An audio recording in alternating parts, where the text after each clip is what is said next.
Welcome, ladies and gentlemen, to the Shadowed City podcast. I am your host, Larry, and this is Breaking Keyfabe. I'm very honored for my guest that will be coming on. When he gets on, I'll give him a proper introduction. And has worked for Wrestling Federation, Dropkick Championship Wrestling, Alba Championship Wrestling, Arcadian, Colliery Championship Wrestling, and Coming Out Championship Wrestling. And he has many of accolades. And he also has his own podcast himself with his tag team partner.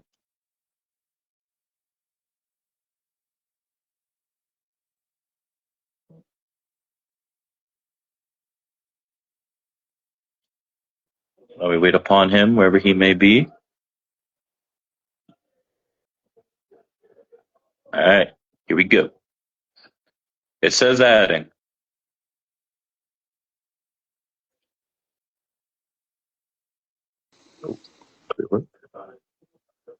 Hello? Hello? Hello? Hello, could you hear us? Yes, I can hear you. Great, we're on. Eventually, we've done it. Oh, dude, I'm hoping that it actually stays on. Sometimes it'll be like in live out of nowhere, but I'm keeping my fingers crossed for this. Like I said, we're gonna get through this one way or another. But it is an honor to have you on, and you are the Pitbull hybrid. How are you, sir? I'm good, thank you very much for having us on. I know we've waited a while for it, so I appreciate your patience. But yeah, it's good to be on. And to ask you seriously, how are you doing though after everything? And I'm not gonna expose it to people, but I want to know how you're doing. How are you? Yeah, yeah, we're much better now. Obviously, friends and family around us, which is great support. Me and my son are moving into a three-bedroom house at the end of the month, so we're looking forward to that. Two gardens, conservatory, garage, so it's busy, but it's very exciting at the moment. Well, I hope the move goes well, and I hope everything else goes well, and I hope things are going great going forward. No, I appreciate that, and thank you again to yourself for reaching out when you did, postponing shows, stuff like that. I really appreciate your patience. I care more about the personal life than this. I want you guys to do what you need to. That's what's important to me. This podcast I do for fun, and I want you to be at your best, and I care more about your guys' well-being than anything. No, well, I really appreciate that. And I was just telling the people about the 6 companies I have written down that you've been a part of, and how long would you say that you've been in the wrestling business as a whole? God, I want to say about 5 or 6 years now. Wow. I want to say 5 or 6 years, yeah. It's a lot. Sometimes it feels like it's dragged, but sometimes it's more often than not, it feels like it flies by. I'm at that stage now where I've been wrestling, and do you know where you almost look around in a room for an adult, and then you realize you're the adult. It's starting to get like that with wrestling now. I'm starting to look for like the really experienced people, and I'm like, oh, I should be kind of doing some of this now.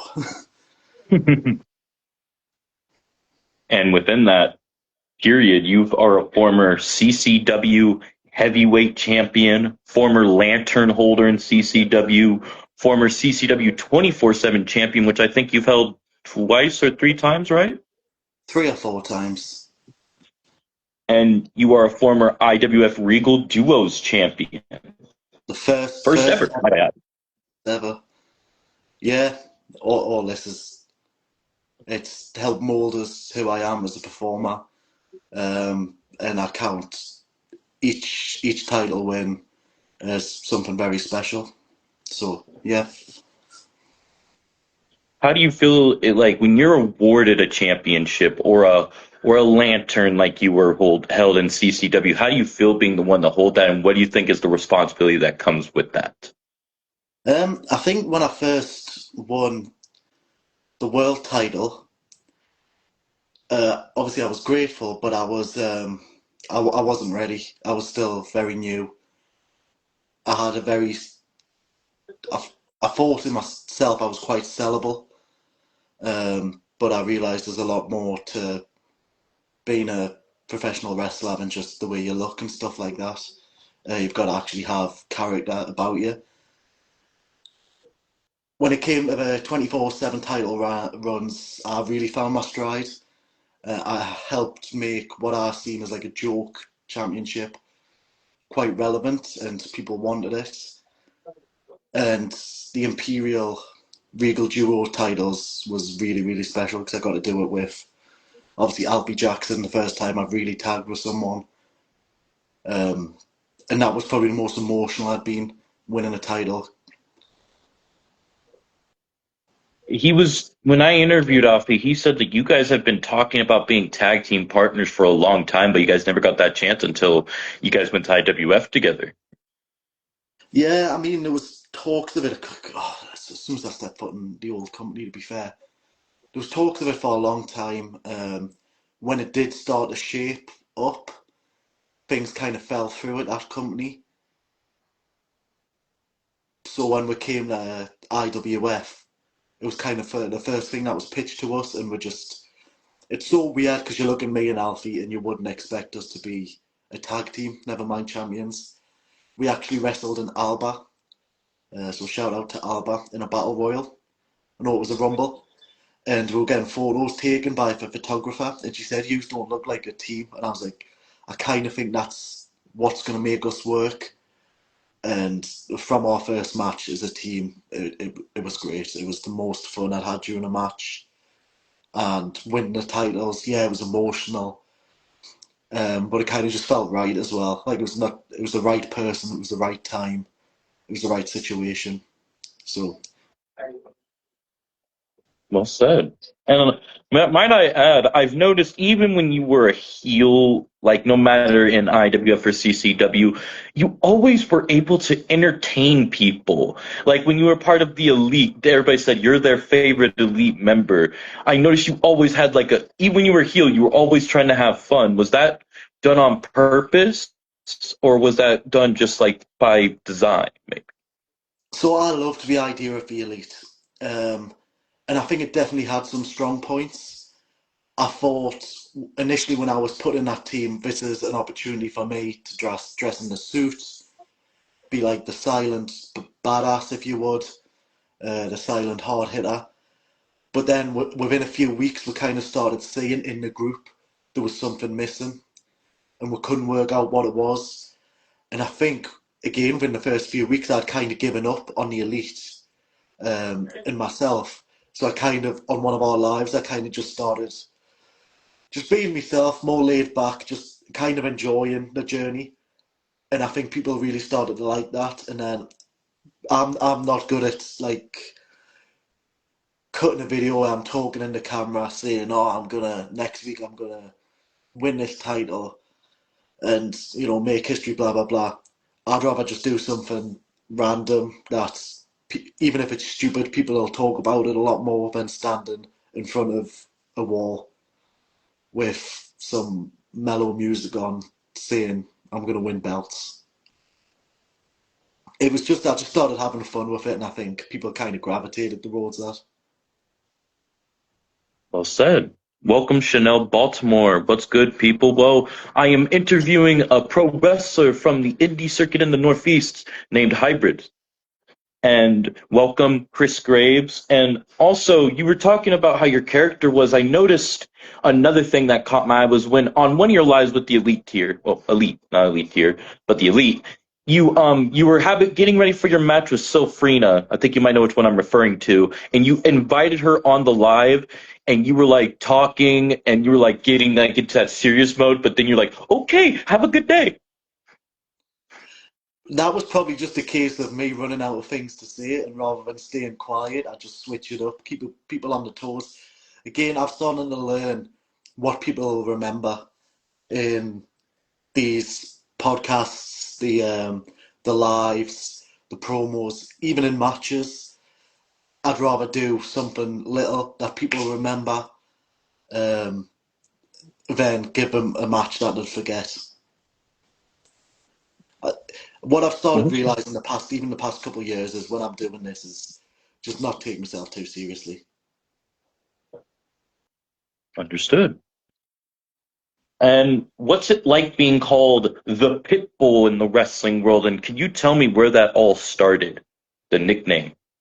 Yeah, so I mean, I started having originally I was the legit combat athlete hybrid, and I was going in, Ooh, I was doing the whole MMA side of it. But I felt like the name was a bit degrading to professional wrestling. It was never meant to be, but I thought like the legit combat athlete was kind of suggesting that what we do isn't hard and it doesn't hurt. So I was like, I need to change this up. And I start in my matches. I got a bit less technical and more scrappy. Um, and the Chihuahua didn't have as much as a ring as the Pitbull. okay. Welcome, Gremlin Yaya. Gary Wolf is the Pitbull in ECW, he says. Very nice, but Was I'm that petty, make? so you know I'm a much better breed. Oh. Did you watch ECW with the Pitbulls, or were you not really a thing of ECW? I think it was probably but when in ECW because obviously even though I look like I'm about 50, I'm still quite young. Um, I went through a phase. I didn't get into wrestling actually till quite late in the grand scheme. Really? Yeah, I didn't really start watching. We weren't really allowed to watch wrestling in my house. Obviously, I had a slightly younger brother. It was just a recipe for disaster. I think the first wrestling event I watched was WrestleMania 24, and I remember staying up and watching it. And then my mum got like Sky Sports, and then we started watching it. And I kind of fell off watching it in about 2014 ish. I want to say. Okay. And what was the first thing you watched that got you like being like, I want to do this? Or did it was just like something you're like thinking like, I want to do this? Um, I don't think there was any like in particular pinpoint. I think again that kind of makes my story a bit different to everyone else's. Again, don't get us wrong. I love the idea of wrestling. I used to do the whole wrestling on the trampoline with my brother and stuff like that. But there was never an exact moment. Again, it was kind of MMA that kind of had my heart. I'll always admit I fell into wrestling, and it was just like a happy accident. And I've made obviously some great friends through it. But again, yeah, I think that's just my story's always going to be a little bit different because I don't know. It's just I think I must be like the first. The way I see it, if you're a professional footballer, there's no way you go home on a weekend or on your days off and watch football matches. And I feel the same way. I couldn't do what I do every month or a couple of times a month, and then just personally in my spare time, I couldn't then watch it. Okay. Well said. I like that. I like to hear something different like that. Like that's And good. That's again, awesome. Everybody has their own. I'm not saying it's wrong. I mean, each Oh to their own. It's just personally, I couldn't do it. yeah, I get it. Yeah, Yeah, to each their own.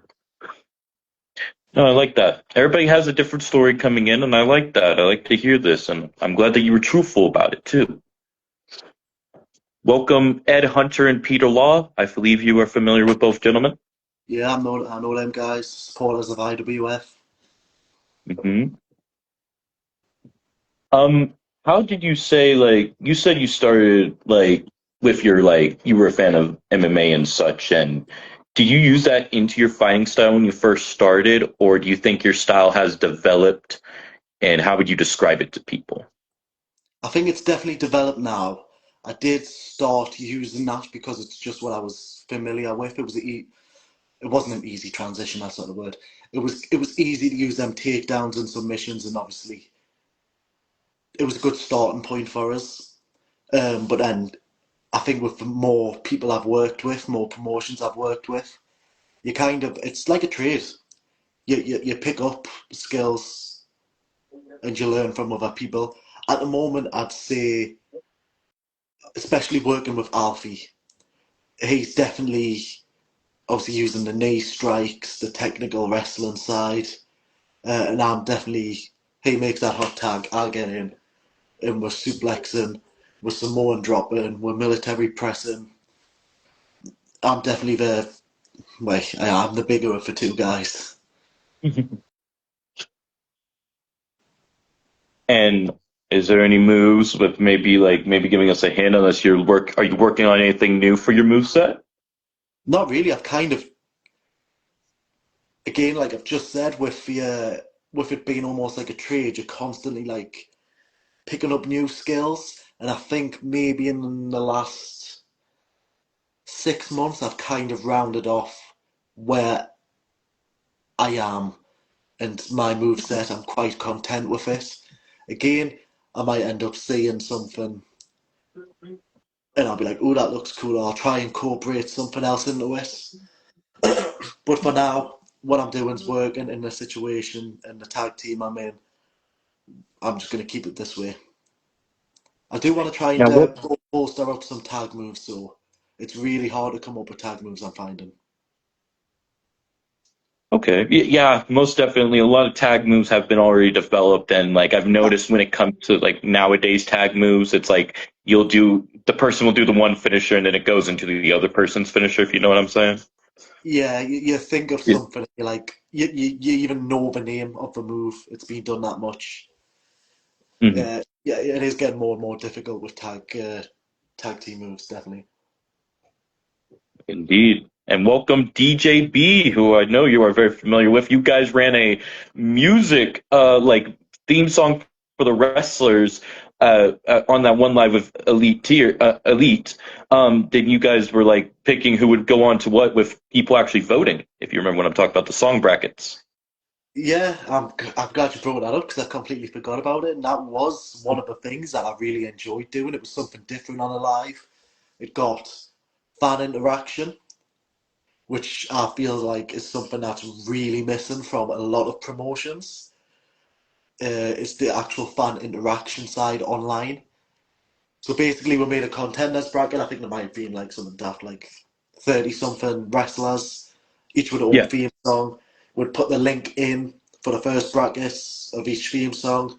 Fans would listen to it, vote, and then obviously you'd get down to your semis, then your finals, and then we had a winner. But yeah, it was great. I really enjoyed doing that actually. So shout out to DJB for helping arrange that. And he helps run your lives for you in IWF Sentiment with the Detriment, right? Well, we did used to use DJ, but we had to pump him, we had to sack him. We're now using Dave, just Dave. Okay. It's basically looks like DJB but with a mustache. Okay then. Welcome the Savage John Robb. Did my demons win? I don't remember. Yes, they did actually. My demons, which was Spawn's theme song, won that tournament. It did, yes. I was literally just thinking that as well when we were talking about it because I was like, I know Walker done well. Alfie surprised a lot of people. But yeah, I remember uh, my demons. Is it Star Set? Yes. Yeah. Yes. Good. Look at me. No one's still. Yeah. Yeah, that one. Yeah. DJB said Dave is my successor. Exactly. Upgrade.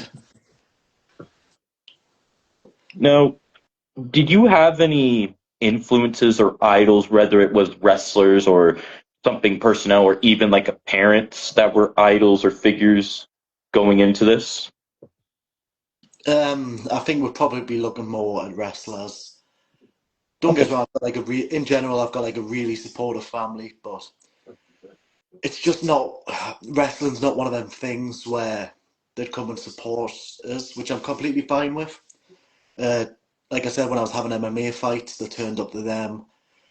I guarantee if I'd done football, they would have came to that. It's one of them things. It's not for everyone. So family wise, I that's it. Just is what it is. But if we're talking about like wrestlers, I've kind of took inspiration from. I love Samoa Joe. I think Bobby Lashley Mhm. was absolutely slept on. Kurt Angle. Um, they're pretty much the big ones. I think obviously things like the greats like Eddie Guerrero and stuff like Ooh. that wasn't really something I watched again because I didn't start till 2008. So that's something I had to go back and watch. I don't know if you Mhm. remember WWE done a program called From the Vault. Yes. Yeah, where I done like a quick match from like years before. It was great for watching things like that. I used to have on PSP. I used to have like the best of SmackDown and stuff like that. I could watch with like Shawn Michaels, Triple H, love them. And another one who I think is very underappreciated is Batista. I don't think Okay. Batista gets enough love if you look back and how big he was. Oh yeah. Most definitely, like when he came back, everybody you could hear all those boos throughout the freaking building. Like back then, he was Yeah. more loved. But like, first, I've never had a problem with Batista. I've always loved Batista. I feel like, I guess some people just don't like it when side guys come back to be pushed. Like because with WWE especially, you could tell nowadays what's going to happen. It's not really like how that unpredictable feeling is anymore. You know? Sometimes the most predictable stuff's the stuff that works. So it's predictable for a reason. It's safe, should I say? Look at Sami Zayn just winning now. It was very no one saw that coming. I don't think it was a swerve, and everyone hates it. So Everybody hated on Sam because of how they were using him. Oh, I don't like. I may not like how they're being used, but that doesn't mean I don't like them. Like it just seemed like for a while, Sammy was like always that guy. Like he gets to the big one, he loses, but like eventually you have to realize, yeah, he's gonna get that big one eventually, but it's gonna be a while. And then out of nowhere, when he won that title, I was like, holy shit, this is new. Okay, let's see what happens here. You know? yeah, it's. I think it was the wrong match for us. Uh, Okay. I mean, really, if Kevin Owens was clear, everyone would have loved to see that for a title. But it is what it is. Make Rusev champion. That's what I say. I love Rusev. Were you a fan of Rusev Day too? Please tell me you were. Yes, I love Rusev. I love the Yes. Miro. I even loved this in AEW when he came out with his silly blonde hair, and I loved it when he came back to WWE.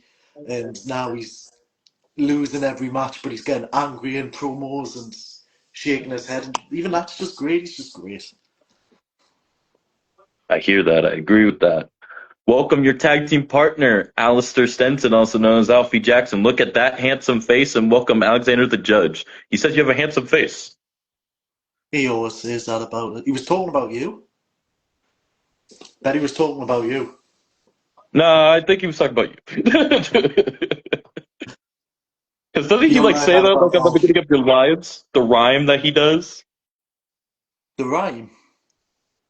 Like at the beginning of the live, doesn't he like say something about your Oh. handsome face? um, something about cooking, isn't it? It's like I can't remember. I get caught drinking or something by him, but it's just before the live, so I'm sat backstage and he sees it and it makes us like laugh and smile.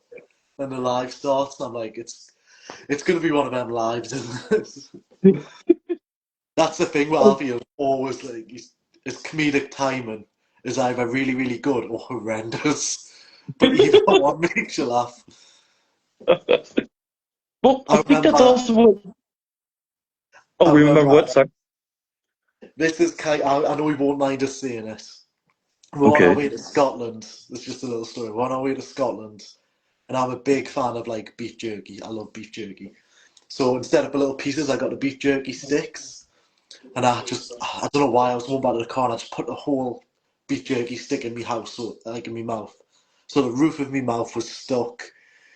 I was like out of breath eating it, and Alfie just went, "Well, Luke, I think my girlfriend's gonna leave us." And I was just like, "Alfie, you cannot say that to a man when he's got a mouthful of beef jerky. There's just something morally wrong with that."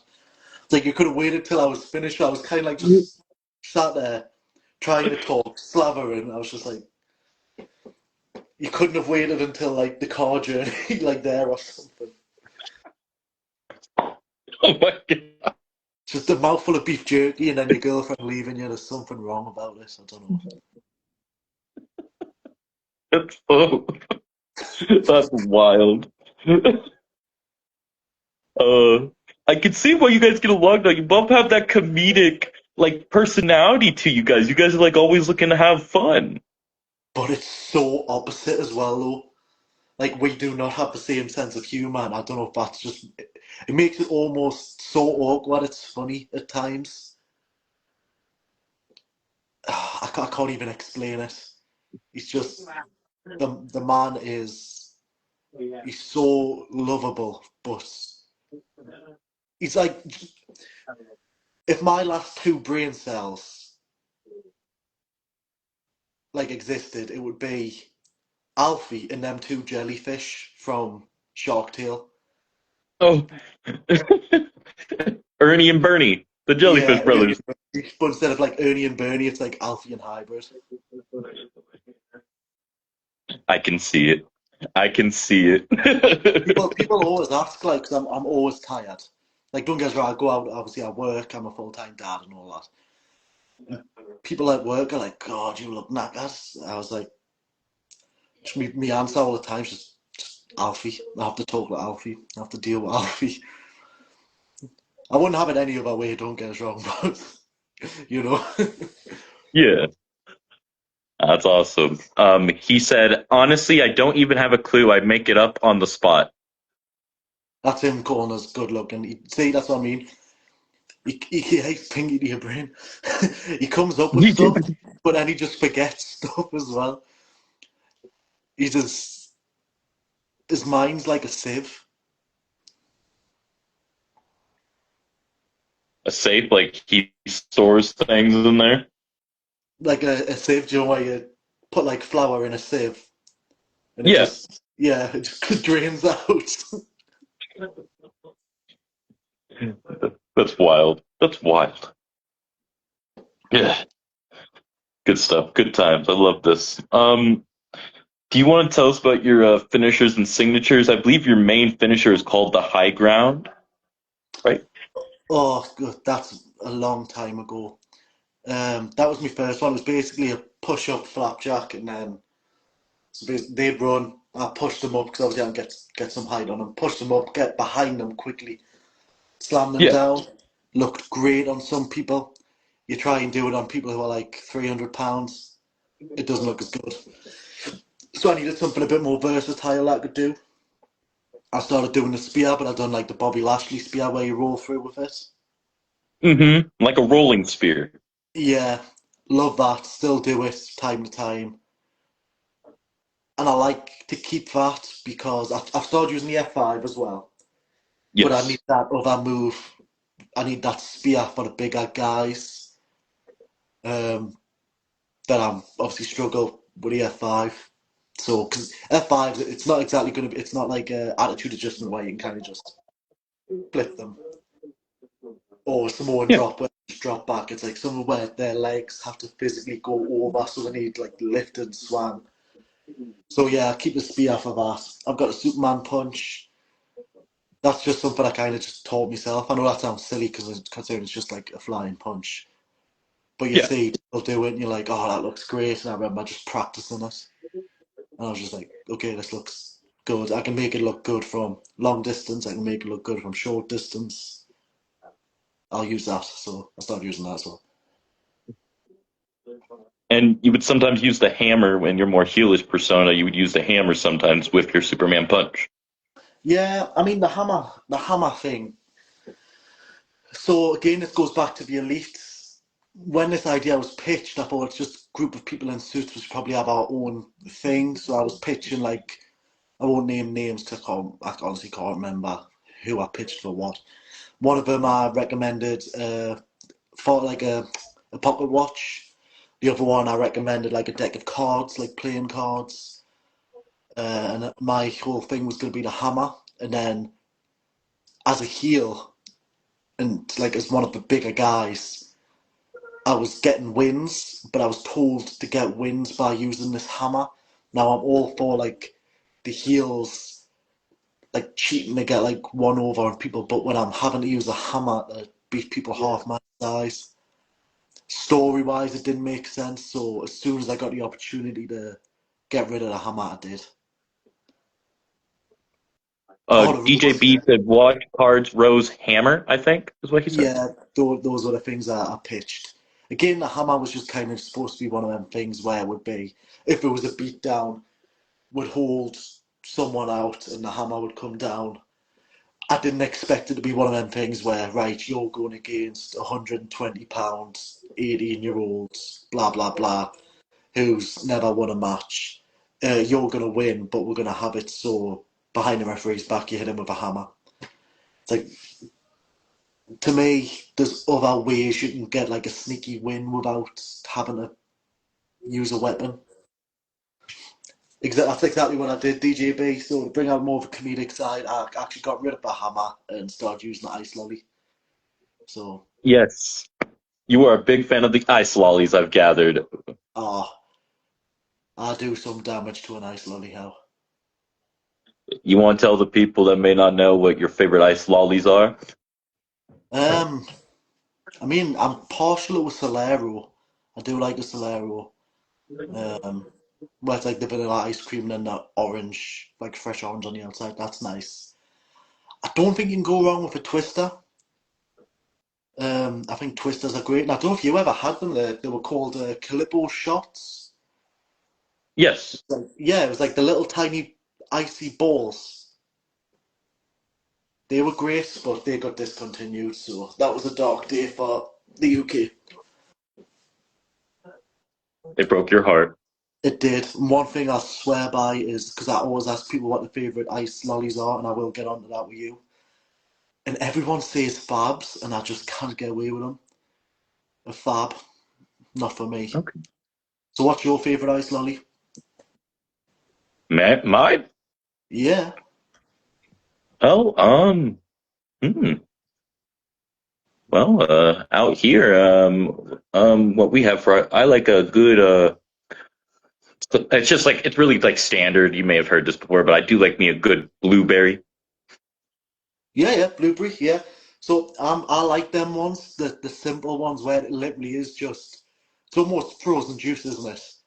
That's all it is. It's just water and flavour, and I don't think you can go Yeah, wrong with it. The quick, the cheap, and yeah, I fully support that. yeah, that's the ones I prefer. But I would imagine are prices good out there for you to get like boxes full, or sometimes they're pretty spendy. Yeah, at times I can imagine. Especially if you had to use as many as I did in live videos. Because they melt as well, so I'm sat there with like three of them next to us and I'm having to quickly get them down. Understandable. Trying to work on it, basically. Oh, well, I'm going to be careful what I'm saying because some of the actions I've just done and then saying I'm like a seasoned veteran, it's people will start talking, especially about me and Alfie at this stage. Well, you guys got a long career ahead. How I see it, there's still more to go. A long career ahead for both of y'all. Oh, not sure. I'm feeling old now, man. Feeling old. Look, I mean, Hey, man. there's definitely some receding going on there. Stress that. That's stress. That's Alfie that's causing that. I do like your guys' not just your lives, but your like videos that you guys would do. I noticed you guys like to do those like video promos. Like when you were first looking for a tag partner, it was like it looked like you were going up to him, but then it's just like you go up to somebody else instead. Push him away. Yeah. Please get win. Yeah. He was definitely a last choice, but he was a choice nevertheless. Always remember that, Alfie. He was not the first choice, but he was the choice at the end. He was a choice. He was the only choice that was left. Do you know what it is? It's better to be the worst of the best than the best of the worst. Well said. Well said. And welcome, Miss Ruby, who is an announcer for the Northeast, and I will be interviewing her next Tuesday, this coming Tuesday. And welcome, James Black, and welcome, Lloyd Harris. Welcome, everybody. Welcome. Um, so when it comes to wrestling, how was your training, and who helped you develop who you are, like in this training? So I think a lot of development isn't just the people who've trained you, but the people obviously who helped you along the way. Yeah. So first of all, shout out to David Wood, who was Thaddeus Vogue. He was my first proper trainer where I could really sink my teeth into it. Um, at the time, Persona, so he was kind of being used as a helping hand for the trainer. I had a lot of input from Kirsty, Kirsty Love, and Cabby as well, Cabby Craze. And then after that, I kind of done my own thing a bit, and then came back, and Joe was my trainer, and obviously, we're using like wrestler names on. Persona was my trainer, and so was Dagon. But input wise, it's just anyone you've wrestled, really, you learn stuff from. Even if it's stuff like not like what not to do and knowing your limitations and things like that. But there's been loads of people who have kind of shaped. Alfie's one of them. That really helped shape Walker. I love working with Walker. I feel like we've had okay matches. We could have a better one. I'm not sure why we haven't. It's just, sometimes on the day things don't click. Spawn has. I love working with Spawn. I've never had a bad match for Spawn. Whether it be singles, tags, triple threats, like never had a bad match with it. You learn even from people like Sofrina, who's obviously years younger than us. Having a match with her, I was like, how come I've got like what, like 10, 15 years age on her, and like experience on her as well. I'm still kind of like learning stuff from her. It was just crazy.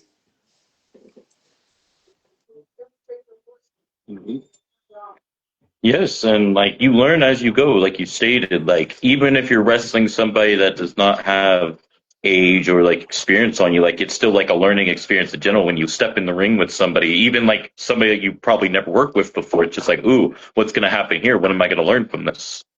Yeah, sorry, just a quick shout out to people like Jam Dog, who's got one of them crazy brains. I used to come to him with ideas. He loved them. Ewan Mackey. Every match I've had with Ewan, he'll just take anything. And he's one of them where he's been doing it for years, but in a match he's happy, like more than happy for you to get as much in as you can as well, which obviously I really appreciate. Yes, both talented athletes, and both are known for their wrestling former tag partners and tag partners at times, as Yeah, you may know. And yeah. yeah, and you had like a rivalry with the ones that you mentioned up, like with Walker Wall Street, I would say, and also with Jam Dog. It seems like you've had your fair few rivalries with them too. Yeah, I mean, mine and Walker's. That's the thing with me is I've never really had one of them rivalries that have lasted like 6 months to a year, stuff like that. It's kind of always been 1 or 2 months and on to the next thing. Walker's, were really in a bag and colliery. We really had the potential to have a long-lasting rivalry. Things got really personal. He'll be the first to admit this as well, and things got intense. And then obviously we kind of left that company and went IWF, and it was like a fresh slate. Again, I've wrestled Walker many times now, and we've always had like decent to good matches. But I definitely think there's a match out there with me and him down the line that's going to be really, really good. We're just waiting for it. Spawn, it's one of them. he makes anyone who wrestles Spawn, he makes look $1 million.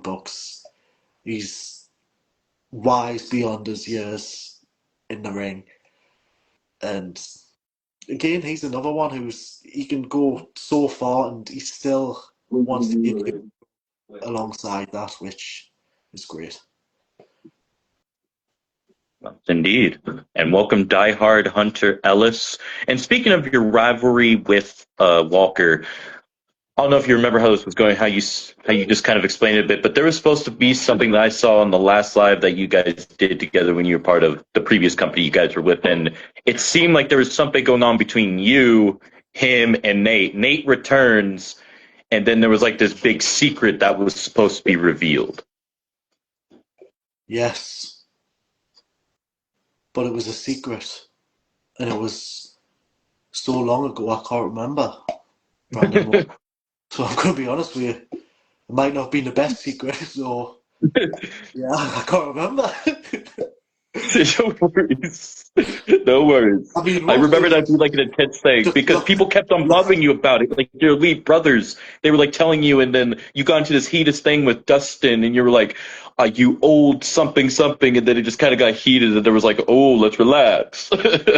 Oh no, I remember this. It was on the live, wasn't it? Because he kept asking us Yes. and asking us, and I just Mm-hmm. shouted at him, "Let loose." Yeah, I had no idea what the secret was. I don't think I ever got told. Don't know. That's understandable. Understandable. Craziness all the same, as they say. Yeah, I can't remember. Come on. Don't judge me here. Don't judge me here. I just Yeah. wanted to ask to see. Yeah. Thank you. No, no. I completely forgot about it. I forgot about forgetting about the secret. Well, I gathered from what I could have guessed. It almost seemed like you guys were the ones that maybe took out Nate or something. I thought about it, but then again, I don't know exactly what it was. But it looked like when Nate came back, you two had this thing, like it had something to do with Nate being gone. Ah, yes.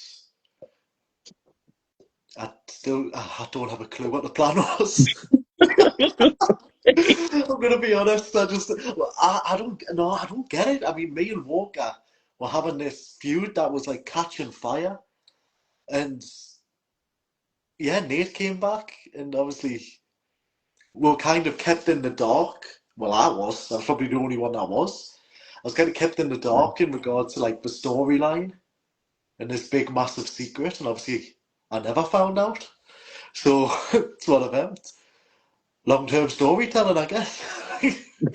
Most indeed, most indeed. We'll never know. That's the biggest secret. Nobody will ever know. You probably know more than me. Well, I'm just guessing off what I saw because it was like it looked like it had something to do with Nate. Like you guys teamed up in the Rumble that it was in that he returned, and you guys did like a double clothesline. But then after there was like this big secret. Like everybody was asking Walker, everybody was asking you, and you said it doesn't matter, OG, and like to all the others on your elite tier brethren. And then Walker was telling everybody, oh, it's just a secret, just between me and a hybrid. It's just a secret. But what I assumed from what I saw, you guys are probably the reason that Nate was gone or whatever, like why he was gone. Maybe you guys tried to take him out. I don't know. That's what I could get. No, yeah, I remember. I remember it. I don't remember why, Oh, though. I won't tell you it. oh, Just because, bad company wants to use that storyline for other people in yeah, the future. I don't want to spoil that. understood. But Understood. Well, I don't quite know. It involved me and Walker working together previously. Like one of them things where it was never seen on camera. Uh, and he wanted me to do something. I did it. But then also we've got this blood rivalry afterwards. Couldn't really make yes. sense of that. Again, everyone's storytelling's different. I'm there to perform, and I'm there to kind of, if I disagree with something, I'll say. Sometimes the promoters will listen to you. A lot of the time they won't. But I spoke up. It was just one of them where they Yeah. wanted to keep going down that route. We say yes, unless we're really against it. Like if it's like morally, you know. Yeah. Yeah. And another part of your story, you guys were both members of the Elite because Walker was a member of the original Elite. You were a member of the new Elite. You go on, you can say it. He was a member of the good elite. We were a member of the other elite. You can say it. I think you can say it. No, Well, Walker has this pride. Obviously, Walker is a face. Everyone loves him.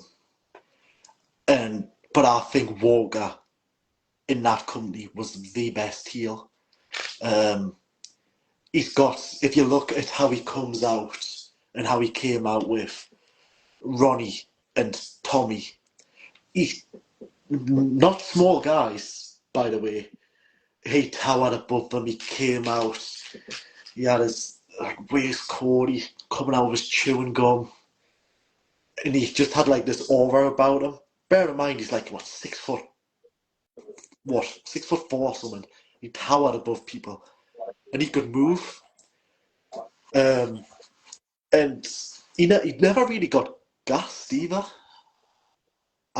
Walker was phenomenal. The original Elite was phenomenal.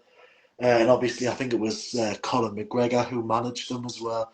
It was just, yeah, it was wonderful. I think when we formed this second group, it could have been something, but it was never going to be the Elite, if that makes sense. I think we would have worked better under a new name, because then you wouldn't have that comparison that I'm doing now. When I joined that promotion, that's the group I wanted to join. I wanted to be in the Elite. I actually pitched to be the leader. I wanted to be the one that kind of got rid of Ronnie and take over. But they wanted me in CWO with the good guys. At the time, I struggled as a face. There wasn't enough character depth. I mean, there is now. Um, if you're really clever about being a heel and face, there's only a few little tweaks you need to do. Most of it's in ring. But yeah, I mean everything. You know, I think that company definitely had some really, really, really strong points that, in defence to them, get slept on a lot. well said. Well said. And when you're talking about being where you're not doing good as a face, did you prefer being heel more? But it also seemed like I pointed out earlier, it seemed like you were always being that comedic guy where people just fell in love with you. So would you consider maybe your face turn was by the fans making you a face, or So, so I turned heel quite quickly in yes? the old company. I just wasn't clicking as a face. If you go on a wrestling game and press genetic good guy number 3 and give him like generic music, that was me. There was no character there. It was awful, quite frankly. I turned heel, started having done a serious heel. It worked. The way I was booked didn't work with that character level. Like me being like a serious badass heel and then kind of getting booked the way I didn't work. So I thought, right, if I'm getting booked this way, I'll mix things up and I'll be like almost a breath of fresh air. Not one of them heels that you see and you kind of start rolling your eyes because you're getting sick of. You kind of want to hear what I say.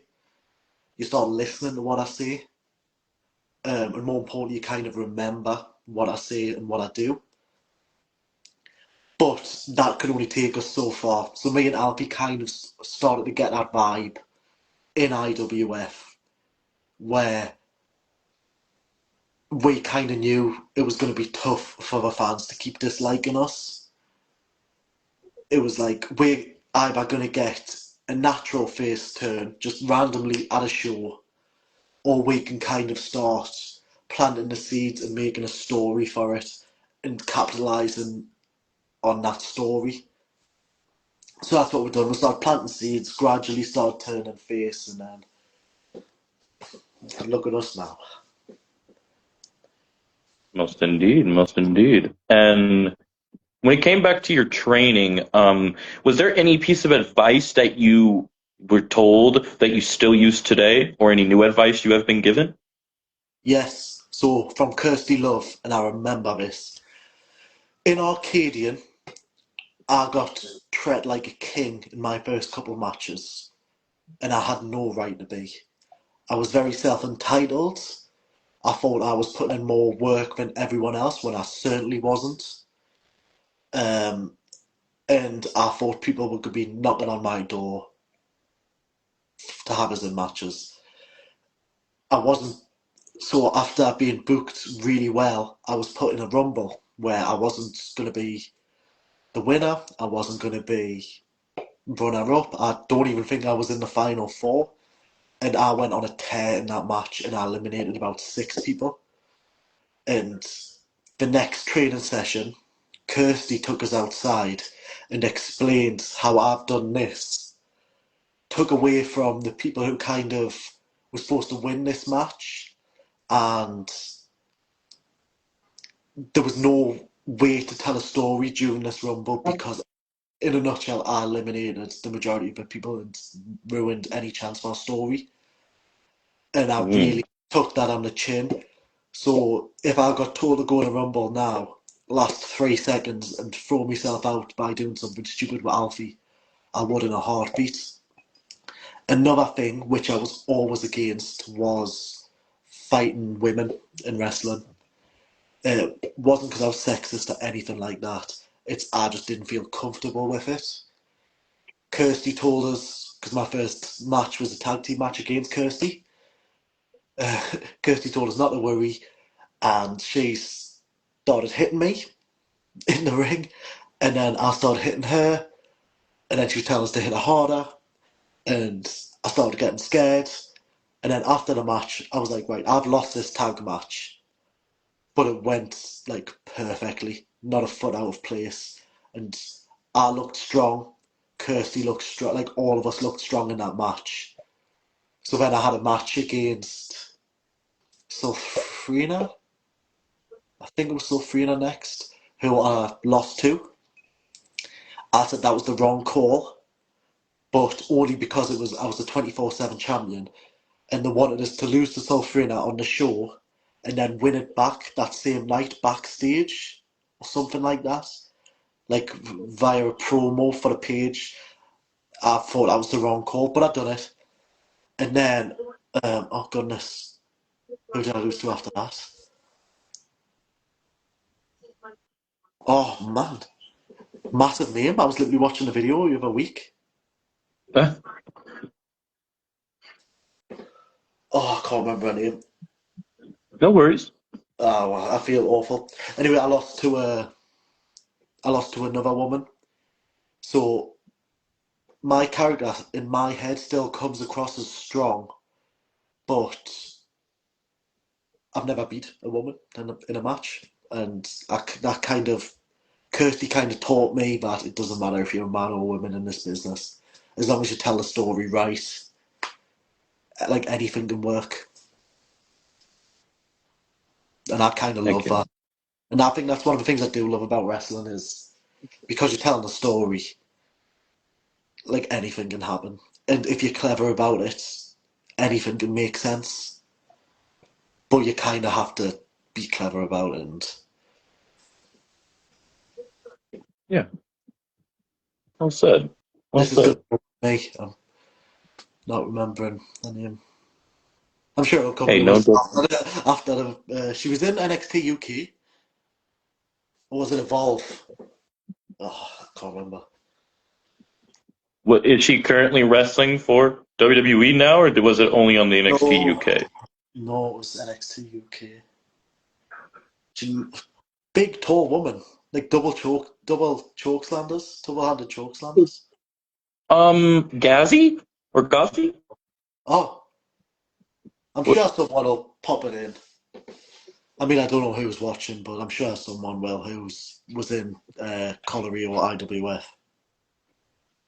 Well, the people that just popped in now are Jonathan Fenton, and then welcome Selena Stewart. Flashback. Flashback might know. I swear Oh, we were talking about it the other week as well. things Um, come back to you as they go, I imagine. yeah, it's one of them. I was even showing people from work the other day, and it's like just one of them. That's completely no. Understandable. She must have hit us that Um, hard. she must Must have have. hit us that hard. I just forgot. Hey, who knows? Maybe you'll interact with that person again. You'll be like, "Oh, we were just. I was talking about you on a live the other day."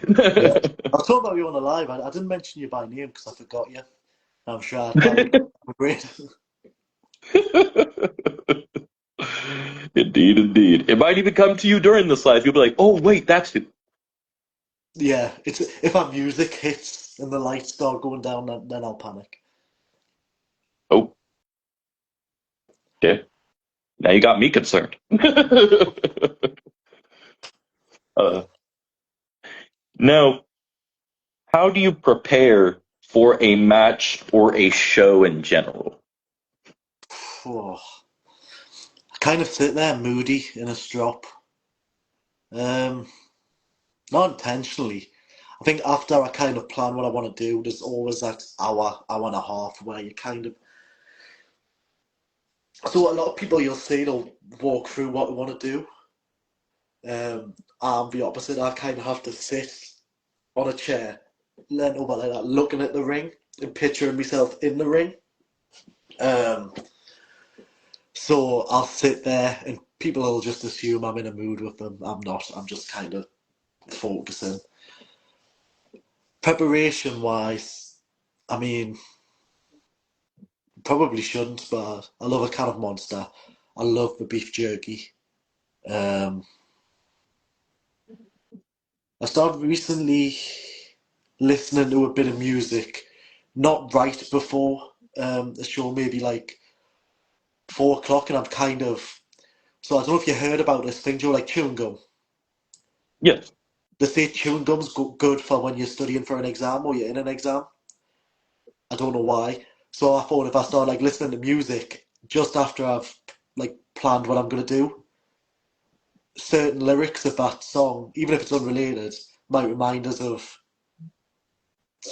something that I've thought about during the match. Uh, and I mean, I haven't really forgotten anything the past couple of matches, so whatever it is working. But yeah, I'm not one. I know a lot of the guys go out and have like a McDonald's or something before a show, and I physically couldn't. I like to have a good talk with Flashback. I pick him up and I take him to the show. We always have a good talk because I mean, a lot of people probably know that like me and Flashback, we are really good friends outside of wrestling. He's helped out me out a lot with things, and he's just a really good egg. We started off training together, so as much time as I can, I'll try and spend with him. You guys became like brothers, per se. Yeah, I mean, I think it's one of them where I've got my friends from work, I've got my friends in general, and I've got my wrestling friends. Um, and Flashback's kind of one of them that's been a constant the whole journey. Our, our stories have mirrored very similarly. We've won secondary titles at similar times, we've won world titles at similar times. We've obviously had tag matches against each other, we've had singles matches against each other. We might disagree on stuff during matches. Like, I've got my way, I like to do stuff, he's got his way. We try and blend together. Sometimes it doesn't work, sometimes it does. But he's just a really good egg. He's full of knowledge as well. And he's one of the only people where I'll talk about concerns and bookings or concerns of like past things or storylines. And he must be like the only person I can really talk to because I know it's confidential. And most of the time he agrees with us as well, unless he's just saying that because it'll be an awkward car journey otherwise. But Yeah, you did say car rides are always a pleasure. yeah, like I said, it's before a show I'll try and spend as much time with Flashback as I can. Okay, that's awesome. I'm glad you could have people like that. Like you were just saying at the beginning of this live, you had people support you in your hardship. And I would imagine he was one of those people and many others that you've made that you call your brothers and your sisters, no matter if they're blood or not. It's one of them where a lot of the stuff that I've struggled with outside of wrestling, I'll kind of just put in the group chats out because, as you can imagine, the group chats are quite relentless when you've got 3 or 4 different ones. I'll just Oh say, yeah. like, right, everyone, I'm okay. I'm just going to leave these group chats because if you leave a group chat, everyone messages you asking if you're all right. I'll just say, I'm fine. I'm just going to leave the group chats for a bit. And people will message us saying if I'm all right, and a lot of the time I'll just dismiss it. It's not me being nasty. It's just I have a really low social battery. I get drained really quickly. Um, I never used to be like that. I just am now. But Flashback's one of them people where if he's messaged us, as awful as it sounds to the other people, I'll give him the ins and outs of everything, and he listens. He listens to everything, and he has. It's one of them where he doesn't have to, since it's a lot of it be on social media. You could kind of just dismiss it or give like a one-word answer. Like I know he listens because he talks to us about it in the car when I next see him. He's just a really good guy. That's awesome. Happy to hear that, brother. Happy to hear that. Um, what's the biggest misconception people have about you and your style? In what sense? So when it comes to like what they have a misconception about you, like you as the wrestler, or even the person, and what your style, if that makes sense.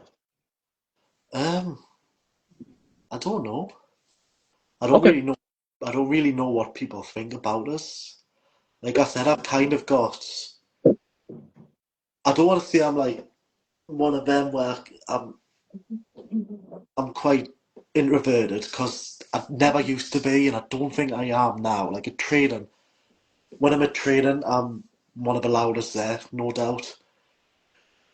But if it came to like people trying to get to know us, I'd rather just they didn't. It's not like I dislike people because I really don't. I'm Okay. quite a, I'm quite a good talker, and like I said, I used to be quite sociable. I think I don't know. I don't want to say Okay. I'm shy because I'm not. It's just I think I'm quite reserved nowadays, and people might think I'm just arrogant as hell. That's probably a misconception. Okay. Well said. Um, have you had with injuries that you may have had? How do you handle injuries or setbacks? And can you tell us about any injuries or setbacks you've had? So one of the things I'm most proud of is I haven't had any injuries. I've been hurt.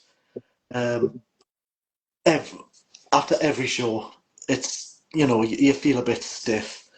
Um, there was the match with Persona and Spawn when I was against Alfie. I'd done a double spear, and it was not his fault. It was my fault. Double spear, and Spawn fell and landed on my ankle. And like in that moment, I knew I didn't break my ankle because like I didn't hear a snap or anything. I've never broke a bone, but like something wasn't right. And I know the referee came over to see us, and I even said after the match, I was like, if that had happened at the start of the match, I would have just had to go backstage because it hurt that much. And I know that hurt for a couple of days afterwards. But no, it's one of them where I know how dangerous what we do can be.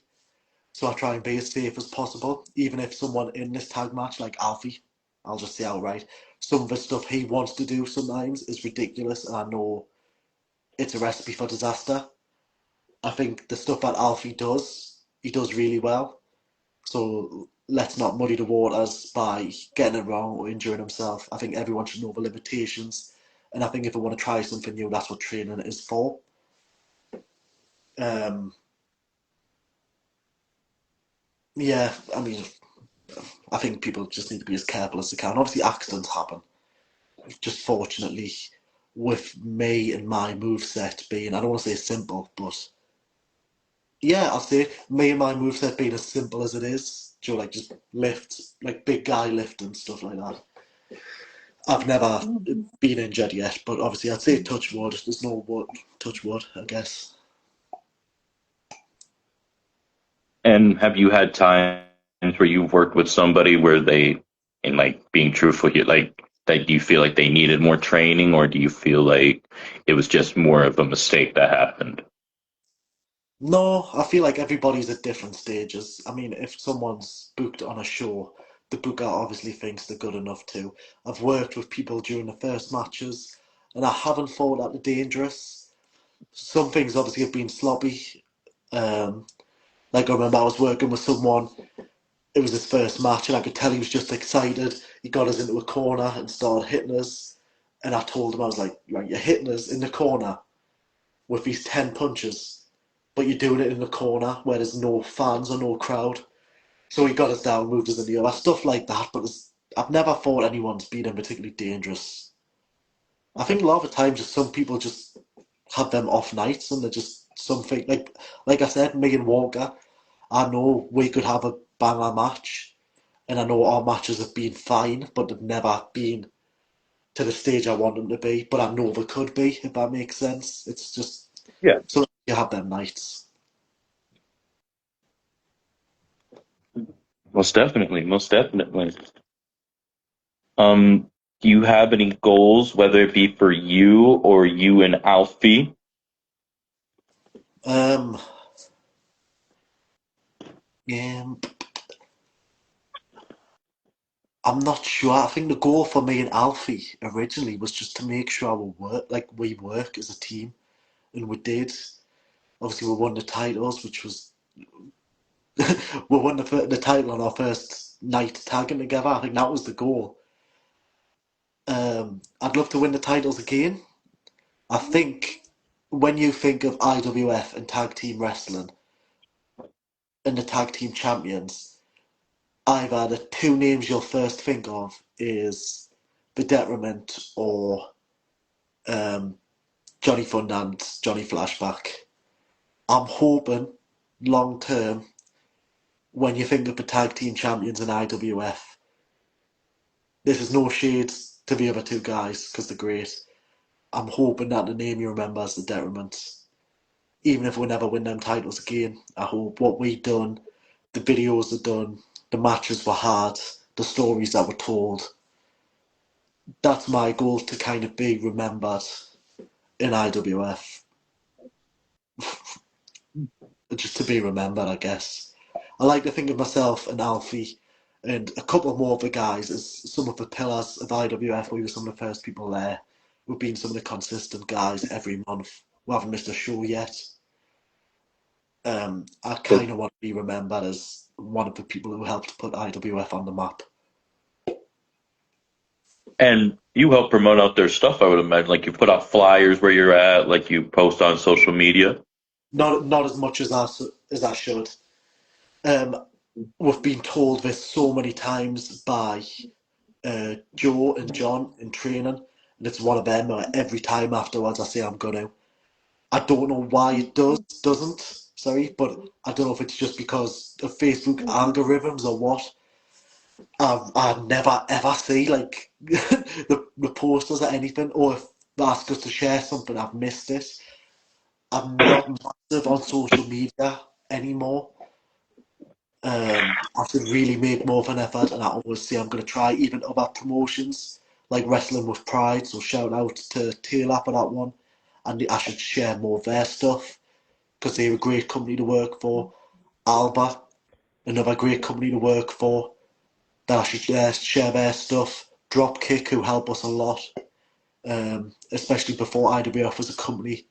They put us on the pre-shows. I need to start sharing their stuff. And even, so UWA, who started, obviously I'm sure you're familiar with them, they came and supported at all of our shows. And I really want to go to one of their shows, but just there's always something that comes up.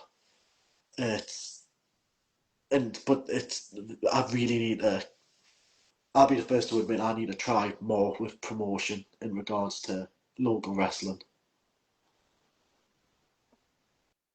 Well, I mean, at least that you do what you do when you can. And I think it could be the Facebook algorithms because sometimes I'll have things pop up, but I'm also trying to make sure I'm checking in on stuff and everything. Like, but freaking, I try not to like overdo it on social media, but I do run a platform where I help promote out for people, like whether it be for e-fetting or pro wrestling, like, and then it will just pop up to my feed, or I'll look in to check on it. You know what I'm saying? And you also sound like you're a father, so that probably comes first before most things.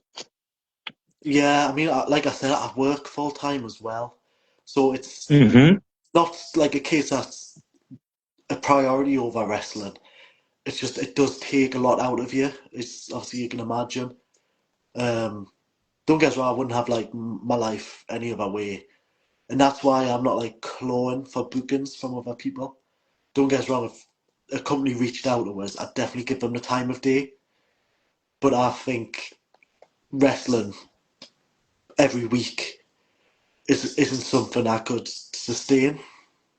So I'm Yeah. quite content. There is some days where I see some of the names out there getting booked, and I'm like, I wish it was me who got this chance. But then on other days, I'm kind of like there 7 o'clock in the morning, sat giving me some breakfast, and I'm like, I'm so glad I'm not on a show today. Like I'm good. it's such a weird one. I don't know. I'm just grateful, I guess, for the chances I have got. Agreed. Like it's better than none, right? Exactly, and I get to do it with a great group of people as well. Like again, I'll rattle off some names. Alfie, obviously, he's he's like a fly round shit with us, but I love him. Um, Flashback, such a big heart. Joe, so Persona, he's been like he's the day one trainer for me. Wherever he would have went to train, I would have went. John, who's just the backbone of IWF and the heart. Walker, who, despite the size of him, is just like a giant teddy bear. He's so soft spoken. Um, we've got people with the youth like Kobe and Sofrena, who are just they bring that lightheartedness to stuff. Nate, I always have a bit of crap with Nate at training. And it's always nice to have new people coming through the doors, and even the people that you don't see, like necessarily performing, like Madrea, Zoe, um, Brian Chaplow, DJB, Ruby, Colin, Taylor, Simon. When he comes to help, there's just so many great. Oh, obviously Leyland as well, Simone, who's just. If you watch like the way Alfie and Spawn go on, it's just it's like having two kids there. It's so funny, but I feel like at times that's what you need. It's just I love IWF. Happy to hear that, brother. Happy to hear that. And sorry if I Um, anyone, but there's a lot of people as you can imagine. no, no, I want you to express what you can. I guarantee those like that you do not say like they know that you love them, and it sounds like you really love the people that you work with, which you've already stated a couple times with, and I love that, and I think the others do love that as well. Like I said, when I get promoted, I know for a fact that there was a lot of people that were excited to see this and hear your story, brother, and a lot that support.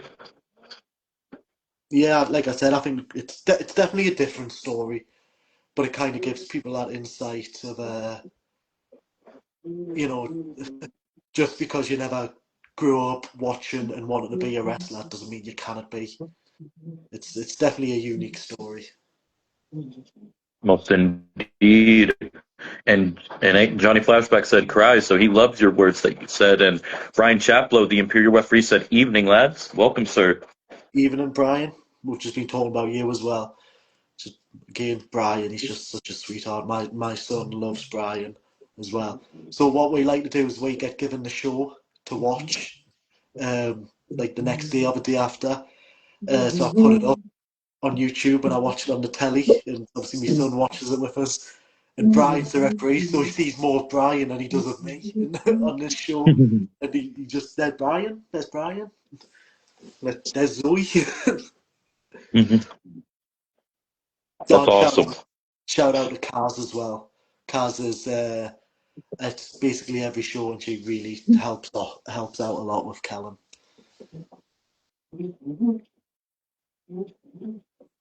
Heck yeah, that's awesome.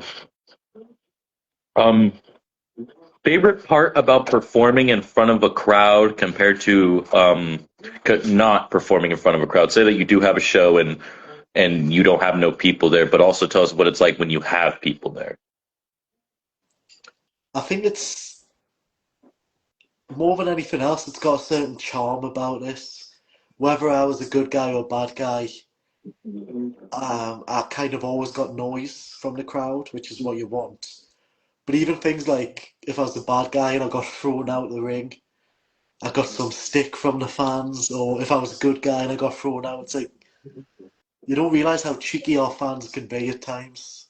Um, I've I've done all sorts. I've stole glasses from them and broke them. I know one of our fans, Ange, was on an oxygen machine, so I was wrestling. I kind of hopped out the ring, plugged the oxygen machine in, turned it on, and had a huff of that. I just love the interaction in general. It doesn't matter if I'm booed or cheered, as long as it's not dead silence, I'm happy.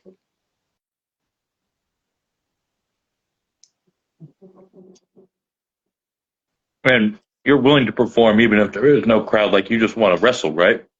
Yeah, absolutely. So I've done shows where the venue was changed, and I think the promoter might have, I won't name anyone, might have forgot to tell everyone that the venue had changed. So I think we performed in front of like 12 people, and it was very, very quiet. But again, it was good fun. So what you do in that situation is you kind of go in at the crowd, rile them up so they do make that noise. It's more of a challenge, but it's good practice. Said. And Brian said, Kellen is a good kid. I'm assuming he's talking about your son. Yeah, he is. He's funny. He's a character. He has your humor. I bloody hope not. Because that would just be unpredictable. He's already hard work as it is. He's literally the mini you. Oh, God forbid. You're all doomed if that's the case. Alfie's out the job. It's okay. You could be he could be your next tag partner. We might actually win then, Alfie, if he's my tag partner. We might. We'll get bookings now. Damn. I know. Damn. We'll get bookings now. See you soon, Scotland. Here we come. Damn. Now, out of all the matches you've had, can you tell us about some of the craziest things that's happened to you in a match? Um, See, I feel like there's so many. Let's think, because it's never like I've never really been in like a hardcore match or anything like that. I want to be, but so I can't really use that comparison. I just think in general, some of the stuff's just like you just think it's like, did that really happen? There's been loads. I remember there was a time. Was it in IWF? Yeah, so there was a there was some one of my favorites is oh no, it doesn't matter because it would involve name dropping. No, it's been a very straightforward run, Brandon. Been a very straightforward run where there's been nothing crazy happen yet. Okay. Now, after a match or show, how is your favorite way to unwind and relax outside the ring? So I kind of don't do the relaxing until the next day. So we'll help take the ring down. I'll take either Alfie home or I'll take Alfie and Flash back home. So I never really get back in the house till about quarter to 12, 12 o'clock. So by this point, as you can imagine, it's too late to really unwind, especially when your adrenaline's going. The next day, I kind of just will have a lazy Sunday. I'll stick Harry Potter or Shrek or something on, and on a Sunday, would do order breakfast in rather than like having your cereal and stuff. Me and Kellen will get like a full English or something, like loads of bacon, sausage, stuff like that. So that's kind of our celebratory thing, because on the night it's too late for our takeaway when we get back. So it's kind of just the next day we have like a 10 o'clock massive breakfast. Okay. Very nice. Sounds fun nonetheless, right? You need that day of recovery, especially if the training's not on this, because we have training on a Sunday. Usually we don't after the day after a show.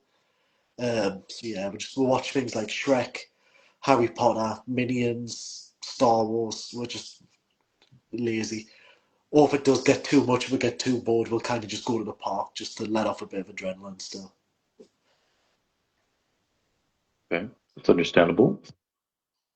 How do you say your style from others in the wrestling sets you apart from others? Um, I think the main thing for me is when I wrestle,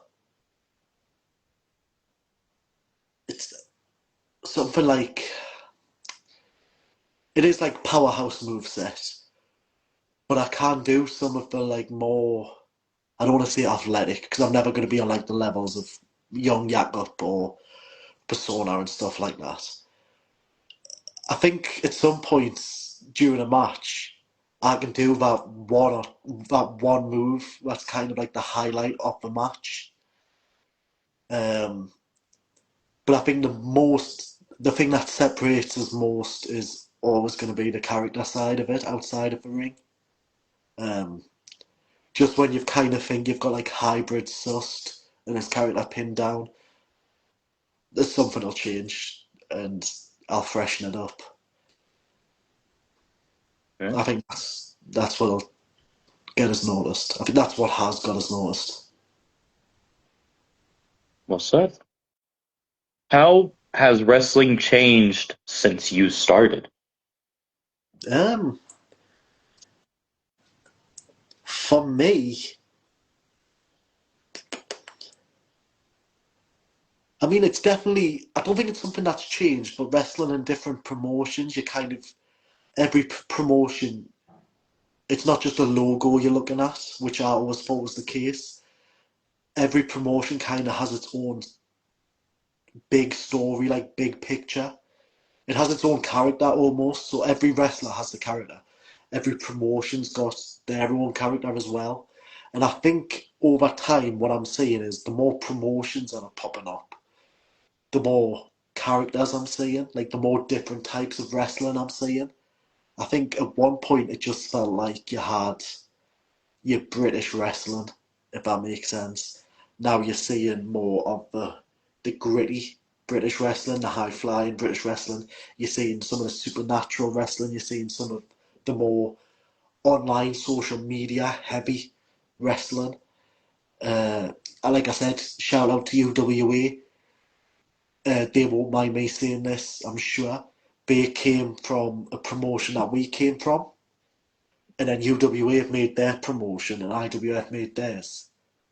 So you expect, because we've all came from like a similar place, that our promotions would be similar, but they've really got their own characters. And honestly, again, I wish I had been to UWA's first show or the most recent show, and I'm sorry I haven't been. But every time I see the guys and the girls, I wish them the best, and I know they'll smash it. They're doing great already, and it's great to see all these new promotions with that are hitting the ground running. It's quite refreshing to know that these companies aren't just collapsing, if that makes sense, or falling at the first hurdle. Keeps on going on more and more as time goes on, and even you don't know, maybe the more promotions will pop up as time goes on. I wouldn't doubt it. Wrestling continues to grow everywhere. And I kind of love that because I think the old style of British wrestling, where it was you had one direction, it wasn't for me.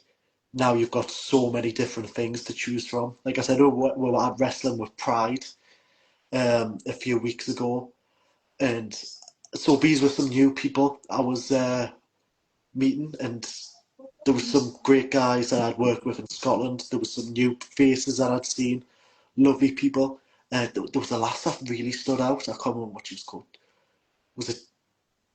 I spoke to her after a match. It was called Cherry someone. Was it Cherry Knox. Cherry Knox? And I just said like I'd obviously never seen her before, and I said to her like after her match, and I was like you've just went in that ring and like just absolutely owned it, like the presence that you had there. And considering this was like on a field, but it was loads like that, and I thought that was great how I'd seen like all these different new people in a promotion that felt so refreshing. So again, shout out to Taylor, who's done an absolutely smashing job with that, because I really, really enjoyed that. It was good fun. Then they have a show coming up on August 2nd, which will be Ruby's birthday bash, which we'll talk about hopefully on Tuesday when I interview her. Yes. Yeah, if you have a look at the card as well, some of the faces that are on that Wrestling with Pride show, obviously you've got some people from IWF, but now it's fun because these people on the posters I've worked with, like Danny Kaye and stuff like that, I've worked with and I'm familiar, I know them now, and I know all of these people have their own individual characters and they're bringing something new to a promotion that's, you'd think on the outside just focuses on one thing, but it really doesn't. There's lots of integrated parts and cogs, which I've never been as excited about wrestling from like a fan perspective as I am now. Yeah. You can still be a fan and be a wrestler. That's how I see it. Yeah, I mean, like I said, it was, especially going to watch like other promotions, I was struggling to like keep myself like entertained doing it. But now it's I look forward to seeing these other people after I've had my match or before I've had my match. I'm watching other people's matches. I'm really enjoying that. It's just wrestling's good right now. Gotta love the support, especially when supporting others. Absolutely. And what do you think is the most important thing you have learned about yourself through wrestling? Check your ego. Um, it's one of them things where my ego was massive, kind of going into the wrestling side of it, and I like to think it's mellowed us out a lot. Um, no one person or no one performer is bigger than the promotion of a story. If your promoter tells you to do something that you're unhappy with, speak to the promoter, tell them why you feel this way, and if they're still not budging or like they've gave you an answer but you're just not happy with that answer, just do it. You can, if you feel like it's going to damage you as a character or damage your stats or career or anything like that, that's down to you to kind of recover that. That's your job. That's part of your character building. I think if you're worried about taking these losses or your ego getting hurt, you're in the wrong you're in the wrong sport. Put on a pair of gloves and go boxing. Get in the cage and do MMA. Said. Well said. Just as yeah, wrestling's taught us there's no room for ego in a wrestling business. Agreed. I hear that. And this is a question I recently added. I was thinking about today because somebody asked me this question. How important do you think it is for wrestlers to help with the show, whether it be setting up the ring, not just competing, but like setting up the ring, cleaning? How important do you think that is? So we've been taught by Persona and John, it's very important. Don't get us wrong, at the end of the show, you will have them people who kind of sneak off to the side that you think don't notice. But it's all it gets noticed. But also, I don't want to say it gets rewarded, but it gets remembered when you do help with these things. I, it's, I mean, I've helped build a ring and take it down loads now, and I could still never organise it if it was down to me. Like it's it's one of them things that you'd have to do a million times. The way I see it though, if you help out with a ring, get it put up, get it tucked down, you get to go home quicker. So it's very important. That's probably the main thing for me is get home quicker. So help. Also, a way of paying your dues. That goes without saying. It's you get told that's one of the first things you get told in here about paying your dues. And if you go to another promotion and start helping out with a ring, even though it seems like something that's it's not my job, that gets you noticed. But that's kind of like rule 101 that you get told paying your dues and just helping out.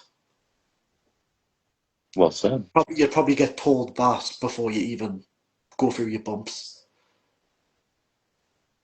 Okay. How do you stay motivated and focused? Um, so it's changed for me recently, just to keep things fresh. So originally it was a case of planning towards the next show, um, at least a week before, trying to manage my weight, because obviously my weight fluctuates so much. I could have a show, put on 2 stone, and then a week before a show, lose 2 stone again. Um, so the motivation for that was kind of always just like, right, focus on the next show, drop weight before then. Then more and more I started missing my weight target for a show. So now I've kind of like took a step back and I started thinking of the big picture, so like big storylines and right, this is a massive storyline. I want to look as lean as I can for this, or I want to look as like intimidating as I can for this. So motivation for me is always try not to look at the small picture anymore and try and look at the big picture. Instead of looking at like a monthly show, look at like a 6 month story. Okay. Okay. Now, I do have 8 more questions left, but I would like to take this moment to go over some matches you've had in IWF, if that's okay, and go over the upcoming show. Yeah, let's do it. So the first ever official show for IWF. This was a match. It was on Dropkick, one of Dropkick shows where you were part of a 6-man tag. Well, I'll say mixed 6-person tag because it wasn't just men in there. There was also a lady, and it was you, Alfie, and Nate versus Walker, Wall Street, Persona, and Silfrina. How did it feel to be chosen to be part of the first ever IWF match to promote the coming company to come? It was quite shocking to be honest. If you look at the caliber of like people we had available, I was quite shocked to be chosen as someone that you'd put on as it was almost like a free trial as it was to see what IWF was about. I felt quite honoured actually. It was one of my prouder moments, especially when I got asked, and I think it was a good way to kind of see how me and Alfie would rub off each other. I definitely think it played a big part on it. But yes, I was very happy. I was quite honoured, and it was great working with all of them. So thank you to Colin for having us there at Dropkick, and of course Don Bronson. Now, for the first ever show for IWF, it was the Grand Slam show for the Regal Duos Championships, where it was you and Alfie of the Detriment taking on Mythological Madness, Sofrina, and Adrenaline Kid. So that's still one of my favourite matches in IWF, and I think that was actually one of the. I think there was a gap with me and Alfie where, yeah, we were having good matches, but the way we worked together on that first match, I thought was flawless. Like the match itself obviously had some flaws, but our chemistry really got people talking, especially when you didn't think the way, like looking at us would have it. I really enjoyed that match. I loved working with Adrenaline Kid, and I've always loved working with Sulfrina as well. Um, I know Adrenaline Kid wasn't really in the match much it's hard to wrestle in a mask. You get gassed, you get overheated, and so Frenna took an absolute beating. And this might go to her head a bit, but I've said it before and I'll say it loads. She done so well in that match. Because it wasn't just obviously strikes she was taking like gut wrench power bombs from me. She was taking suplexes, she was taking Samoan drops, she was taking knees from Alfie. She must have, about 10 minutes straight, she must have been getting like battered. But I really enjoyed that match. Still one of my favourites. IWF Night of Champions, where you guys defended the Regal Duos Championships against Thunder Flash, Johnny Thunder, and Johnny Flashback. Yeah, it's a weird one. I know both of my matches with Thunder Flash and Flashback, I feel like could have been better. I don't know why they aren't. I don't know if it's like the same situation with Walker, where it's we know we can have this really good. Alfie might have a different opinion than me. He might think these have been our best matches. Personally, there was something missing, like for me. I enjoy working with the pair of them. I have obviously good fun, but when I watch the match back, I'm like, there was just something missing from them ones. But you have them matches.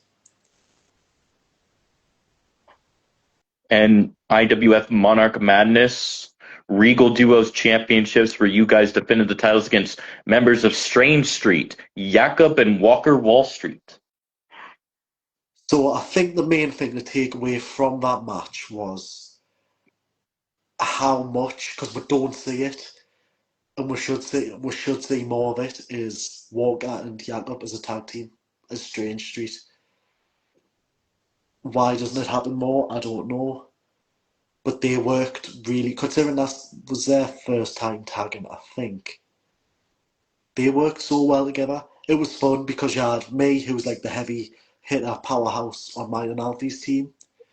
You had Walker on Strange Street's team. You had Jakob, who brought us high flying stuff.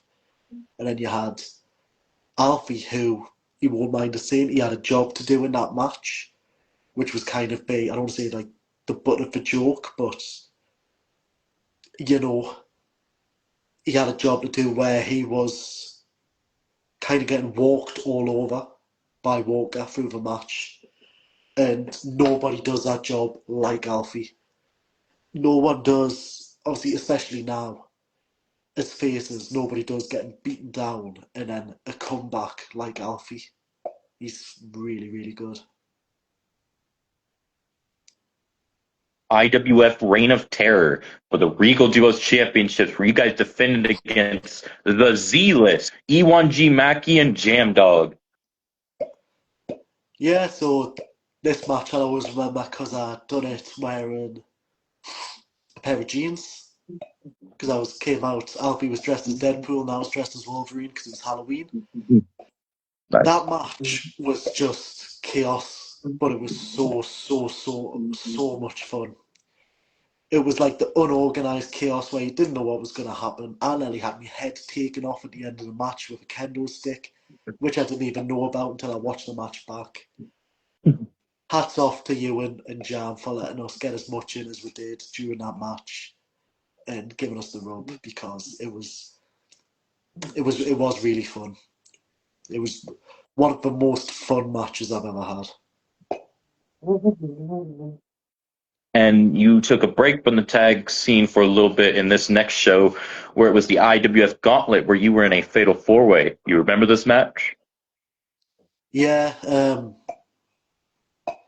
so I kind of dislike myself for this. I kind of just lost my head a little bit during the match. Didn't really know, like, my head went blank, and I kind of started calling the story on the spot because, again, my head went blank. And then through either adrenaline or just being annoyed at myself, I kind of just went backstage. I was putting the blame on other people, and that was immature of us. I should have just said, listen, it was me who forgot. Even though at the time I didn't realise it was me who forgot. Yeah. I was like, yeah, I forgot my bits. Um, but the guys didn't give us a hard time about it. I know what threw us was Alan Shaw was supposed to obviously do a lot in that match, and I know he got hurt. I was about halfway through, so it was kind of like a lot of improv, which worked until we got closer to the end. But Rory Shaw is a very intimidating presence, and Alan Shaw he's just like a superhero. So I'd love to work with them too again. IWF 12 Days of War, the Christmas special, where you guys defended the Regal Duos championships against the team that you faced earlier when we talked about them, Thunder Flash, Johnny Thunder, and Johnny Flashback. Pretty much the same as the last. I think it went better than the first match. I think if me and Alfie were sat down and if we were asked if you could pick anybody on the wrestling scene to lose the titles to, who would you want them to be? I think we probably both would have picked Thunder Flash. I think they've got a certain history about them. They've got that kind of look about them and the way that they work together that they can kind of not necessarily elevate the titles but bring a fresh new look onto it. And I think they've definitely done that. So they had a good run. IWF King's Rebellion, where you took on a mystery opponent, which turned out to be Kopi. It was an okay match. I'd say it went a lot better than I thought. I think it went a lot better than a lot of people thought. If you take booking decisions away, I think me and Kobe had fun.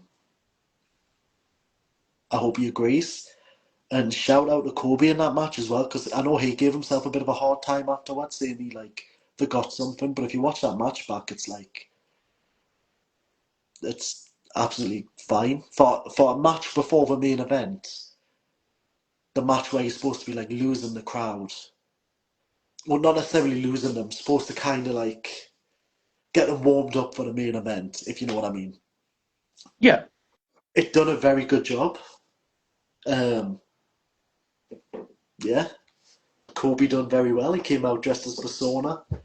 He started giving people that finger instead of the middle finger. Yeah, it was fun. That was a fun match. IWF Throne of Vengeance, where you took on Asylum. Was it just me versus Asylum? Yeah, it was. Ow. It's very where. Oh, no, ow. Definitely ow. So I've been in matches, but I've never been in matches where I've been manhandled like that. It's usually the other way around. I was getting thrown around. I've never got up the next day as stiff as I am, as I was after that match.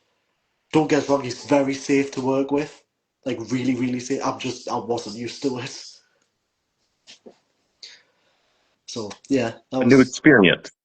it was the new, that's exactly what it was. It was new. Um, and I had a massive smile on my face afterwards, which I probably shouldn't have. Yeah.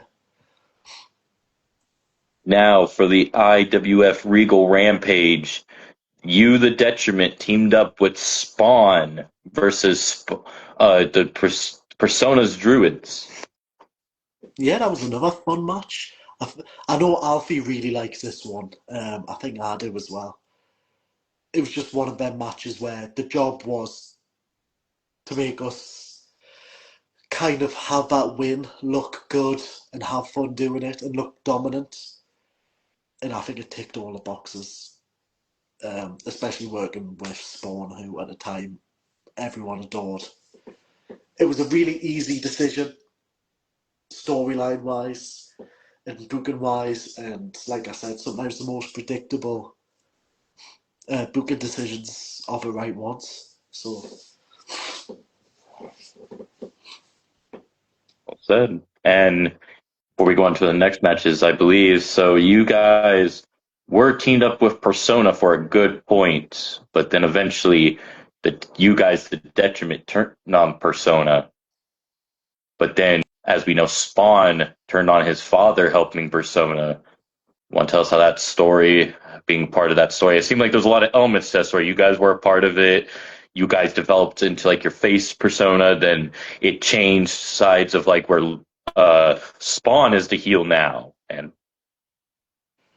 I think this story had to be handled very delicately in the sense that, right, me and Alfie, we knew it was only a matter of time before the fans were going to start gravitating towards us as faces, even if it was a natural thing.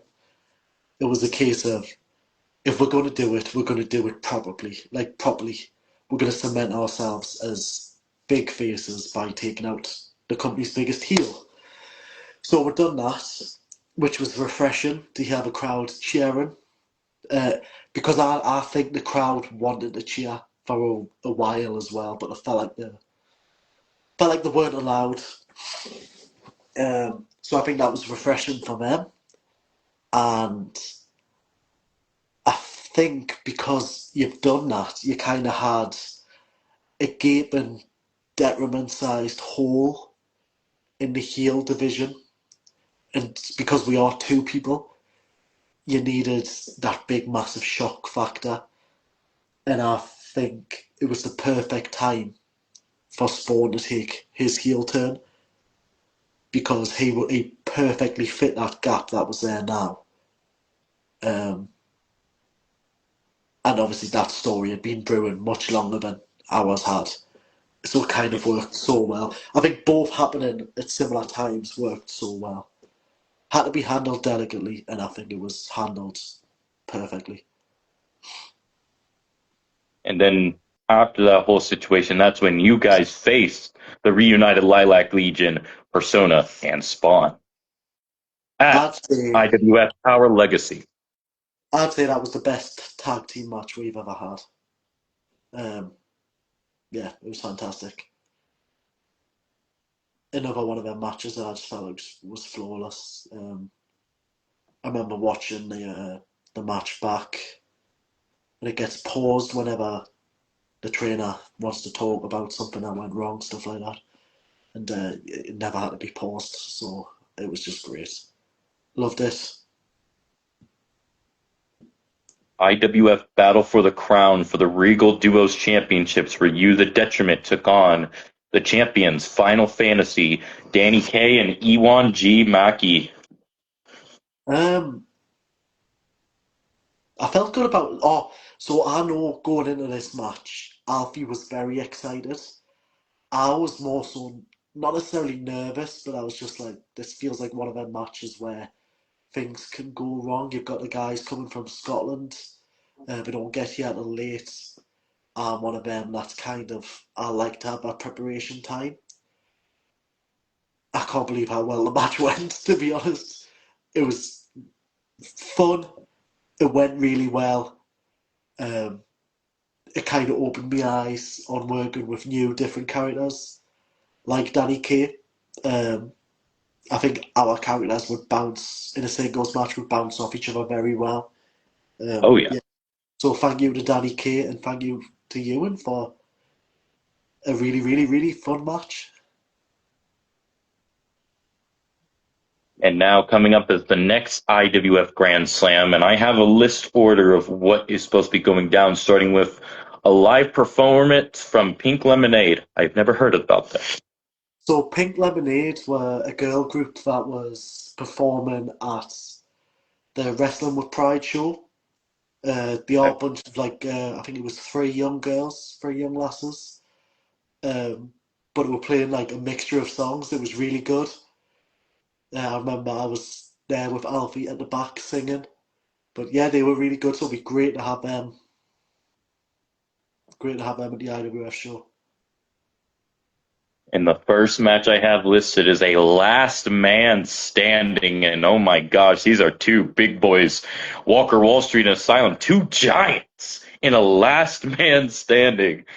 Tell us about this match and who you think's gonna win. Oh, right. Oh, um, so these guys have fought before, both very dangerous, but all like in their own different ways. I think Walker coming back, he's got a lot to prove. Not so much to us, but I think to himself. And Asylum, obviously, the past couple of months he might feel like he's got a lot to prove. I think it's going to be hectic and carnage, but I'm going to have to go with Walker. I think his heart's a bit bigger than Asylum's muscles. Well said. For the Sovereign Shield Championship, Persona versus the champion, the King of the Skies, Alan Shaw. I mean, like I said, Alan Shaw's like a superhero, but Persona's just supernatural. I'm gonna have to go. This is gonna be like Spider-Man and Carnage, um, or Venom, if you like. It's gonna be messy. If bodies are gonna be, there's gonna be two of them, but you're gonna feel like you're watching a match with about 12 people in. But I think I'm gonna have to go with Persona. Ooh. So you think we're going to have a new I, Sovereign Shield champion? I do, unfortunately. The next in line, six-man elimination. Now, I would like to know you've already told us about some of these competitors, but this could be a tough one to choose, I would imagine. Because we have Johnny Flashback, Scoop, the heavy artillery himself, Rory Shaw, Matty Mayhem, Jakob, and Johnny Wilson. So that is a tough one, especially with even Matty Mayhem being in there. I hadn't seen Matty wrestle in years, and he's came back and he's just you see the size of him now compared to what he was. Big, like big muscly fella now. He's got that experience. So is Johnny Wilson. Yeah, got the inexperience, but he's got the speed. You've got Scoop, um, Rory Shaw. Obviously, he's going to be a massive one in that match. I'm going to go with Thunder. Um, stick Ooh, to stick to what you know, I guess. well said. And Miss Ruby stated, "Messy is the nice way of putting it." Mm. Yeah, I'm call as a coward, but I'm going for the safe option in that match. I think it's going to be Flashback. IWF Women's Liberty Championship with special guest referee Lottie going to be in charge of this match, as it is Penelope Crace versus the champion Kirsty Love. And they have had many interactions, like, because in the first time it was a fatal four way that they faced off. But then they faced off one on one, the actually crown champions. The first one ended in a time limit draw. Then it was them facing off one on one, which had started Kirsty's reign. Do you think Kirsty is going to continue her reign, or do you think Penelope is going to finally take the big one? But we also have the factor of Lottie being the special guest referee.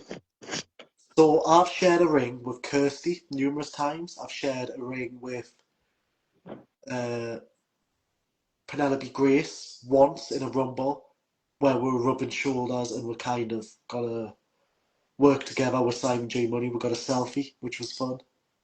Um, the selfie's out there somewhere. I, f- I think what Penelope had against her going into that match with um, Kirsty was not really understanding the power that Kirsty had and the brutality. Now she knows she might be more prepared, but like you said, it all depends where Lottie's head's at and what she's going to conduct herself like. Also, shout out to Lottie. She hasn't been doing this whole wrestling malarkey long, but she's really good, natural. Oh, yes.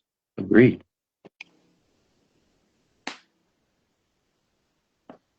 And now for this one, you're a part of this matchup. I would like to know if you like to say anything to these guys, and like you give us like a promo or whatever you like to say about both teams.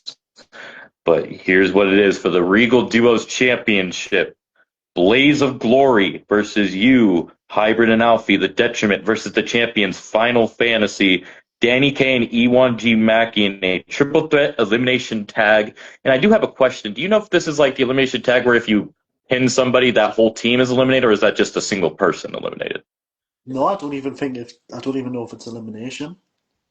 I don't think it's Oh, elimination. ooh, I must have read that poster wrong. I thought it said elimination. No, no, I don't think it was announced as elimination. Um, Okay.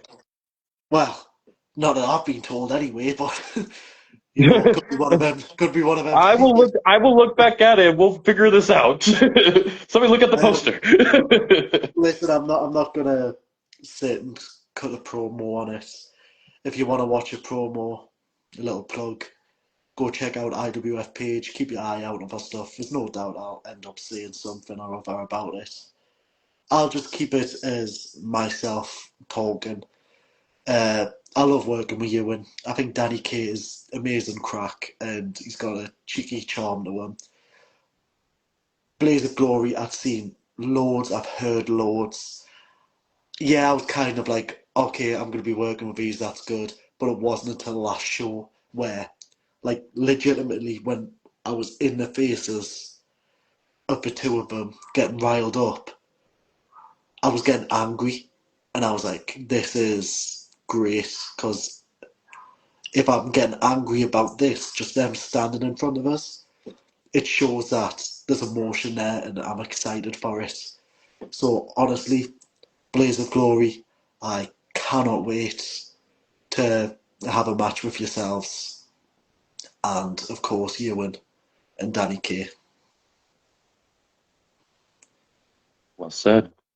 What I will say about Now, Blaze of Glory though is like just talking of them like outside of the ring. Great lads, really funny.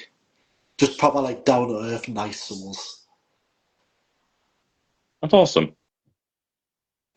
That's awesome. And this one may be a tough one. Now you get to pick who you think is going to win, what you feel about this one, because this one has big implications. It's for the IWF Championship and a no holds barred, but it's called Title versus Career. Spawn versus the champion Dagon. So I think Spawn's got all the makings of a champion. I think he could easily get that main title and carry the company on his shoulders, no doubt about it. To beat his dad, to do it though, nah, not for me. Dagon's not going anywhere. He's got years in him. If you look at the way Dagon goes on during a match, he's not going anywhere. For me, it's going to be Dagon. But we'll see what breaks first. Mind or his body. Well said. Thank you for that, and stay tuned for that, everybody. And now we're going to get back to these final questions that I have, starting with the mask that you would wear. Now, when I first saw you get recruited to IWF, it was like this. Dagon was in your house, but it showed it like a 2x2, like before and after. Like you guys were both entering in. You looked like you had some blood on your hands, like you just went and go assassinated somebody or something or whatever. And then you were wearing the mask, and then you walked into your house, and then you're like, uh, well, I think it was orange, and then he said no. You tried it again. He slapped it out of your hand. He's like orange, and he takes it, throws it behind his back, and then you guys are like watching the Titanic. Well, if you watch that video, he throws the orange behind him, and I've got an L piece corner sofa, and it's heavy, and Yeah. it goes down the back of there, and I spend about 45 minutes trying to get it out afterwards. I was like, it's just gonna have to live here. I was like sending Kellen in with his little hands. I was like, just reach. No, so a lot of our fans came from the other promotion. So this was kind of a way, and that's the character I was back then. Skull mask, suit, all that malarkey. I thought if I come back in wearing me shorts and vest, it's going to be a case of, oh, what happened to hybrid? I thought, by doing this video, I'm dressed the same as I was. I had the mask on. It's that nice little transition video from, oh, there's the hybrid with no, oh, he's changed. You know, it's storytelling. The mask was just one of them things where I felt like I needed something in that old company that kind of set us apart a little bit, and it kind of helped. But I do for the when we have like charity events and stuff like that. Again, I've done it in that company. I've done it in this company where I've signed the mask and I've kind of raffled it off and things like that. So the mask's out there somewhere, signed. I think this one was signed. Someone has it. I've done it with my gloves and stuff before as well. So that one's gone. Understandable. And how do you handle your personal life with being a wrestler, and what's the difference between you and your character? Two-part um, question. I think what you said a bit earlier on, you mentioned the word priorities. I think that kind of has to be taken into account.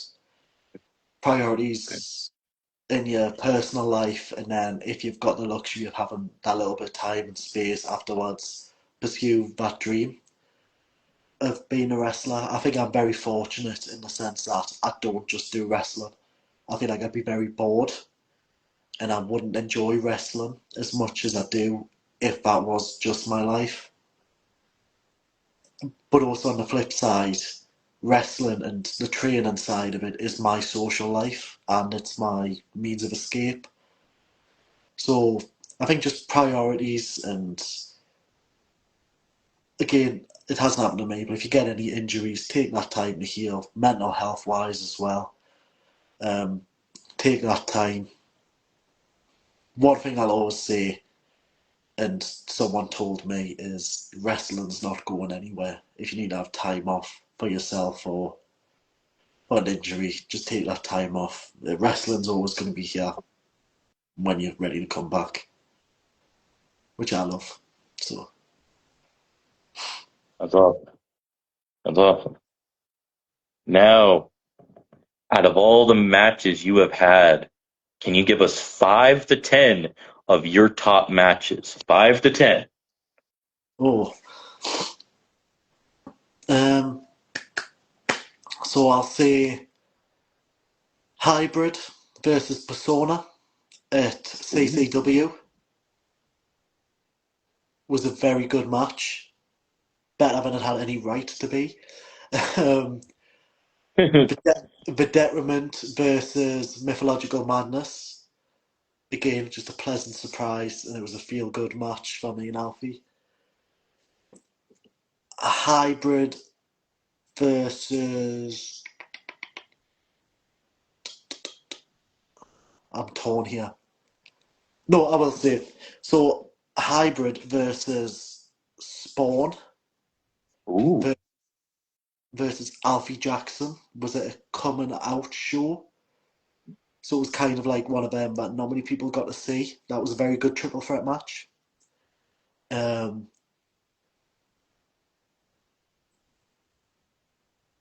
the Detriment. Did I say the Detriment versus Persona and Spawn? You did not yet. Yeah, that one. Detriment versus Persona and Spawn. And my favourite match that I think went really well was at one of the CCW shows. I want to say it was Mercy's Mighty Fight. I think Ooh. it was either that one or the Bradley Lowry one. Anyway, it was a gauntlet, and it was me and I want to say 6 other trainees, and then JJ Nova, and that match was just. I think I was in it for about 20 something minutes, but Okay. that match was again. It was one of the matches that was never kind of put in that place to be a particularly like show stealing match, and I'd argue it was that match. It was a really good match. Well said. So those would be your top five, yes? Yeah, not necessarily the best, but that's the ones, if you take into account, that I Yeah. enjoyed and what I think overall, story wise and stuff like that, definitely, yeah. Now, for dream matches, can you give us 5 to 10 for people you have never locked up with or would like to even have a chance to maybe lock up with again? You've talked about your aspirations to do a match with Walker over again. You talked about having a rematch, what it seems like with Johnny Flashback and Johnny Thunder in the future. Yeah. Yeah, I mean, one of them, straight away, I've went against them 3 times. I've went against them twice in singles matches. So I feel like it should be him knocking at my door, asking for another match, and that's Spawn in IWF, because Spawn's never beat me in singles matches. So if I was Spawn, I'd be screaming, trying to get that match. Um, I want that good match with Flashback. I know you already said it, but yeah, I think I could have an absolute banger in a singles match with Jakob. Ooh, And I think me and a young man called Hex, a yes. great match. If you didn't want to take them as singles matches, what about the Detriment versus Hex and Jakob? Ooh, that's a I think dream. that's These are all dream matches, brother. I I would love think that. I think that's a match that people wouldn't realise they'd want until after it happened, and they'd be like, "How come this hadn't happened earlier?" But I'll throw one more name out there, is because I kind of blended in. Persona. Give us Persona 1-on-1 again in IWF. Well said. I would There's love to see all that. plenty of Thoughts? suplexes. um, Now I got three questions left, and then we'll get off here soon. But road stories. Any road stories you like to share with us? You shared with us the the story with Alfie. Any other road stories you'd like to share? There's one where um, so I went to pick Simon J Money up. Who else was with us? I think Alfie was already with. No, right. So there was going to be five of us in the car. So I had to pick Simon J Money and another lad up first before I got Alfie and Alan Shaw. So I went, pulled up. Simon put his bag in the car in the front and hopped in the front seat, and I drove off. And I thought this lad, because he's really quiet anyway, I thought he was just not talking. And we got 5 minutes down the road, and I had a look in the back, and he wasn't there. What he'd done was he tried to open me boot, and I drove off. So he was chasing after the car. That was quite a funny one. Uh, Obviously, this wasn't funny, but Alfie telling us his girlfriend was going to leave him while I had a mouthful of uh, meat wasn't. That was one thing I'll always remember. Um, I don't have too many road stories because I do enjoy Okay. just talking to the guys. But we had a really good game once where there was the five of us in the car and we went round in order, starting with the letter A. So I'd be A, and I had to say a wrestler with that name, beginning with A. If I got that right, the person next to us or behind us was B. So they had to say like Batista, C, Carmelo Hayes, D, and you go all the way through the alphabet and you get eliminated one at a time. That's a good game. I suppose I don't drink, but I suppose you could make that into a drinking game. And that passed Yeah. a good couple hours of the drive. And for someone who knows the least about wrestling, I got the most right. So I enjoyed that. It's awesome. Yeah. Any more stories, or shall I move on to the next and So last thing? move on. All right. This is one I ask everybody on the pod. What do you want your legacy to be? Um,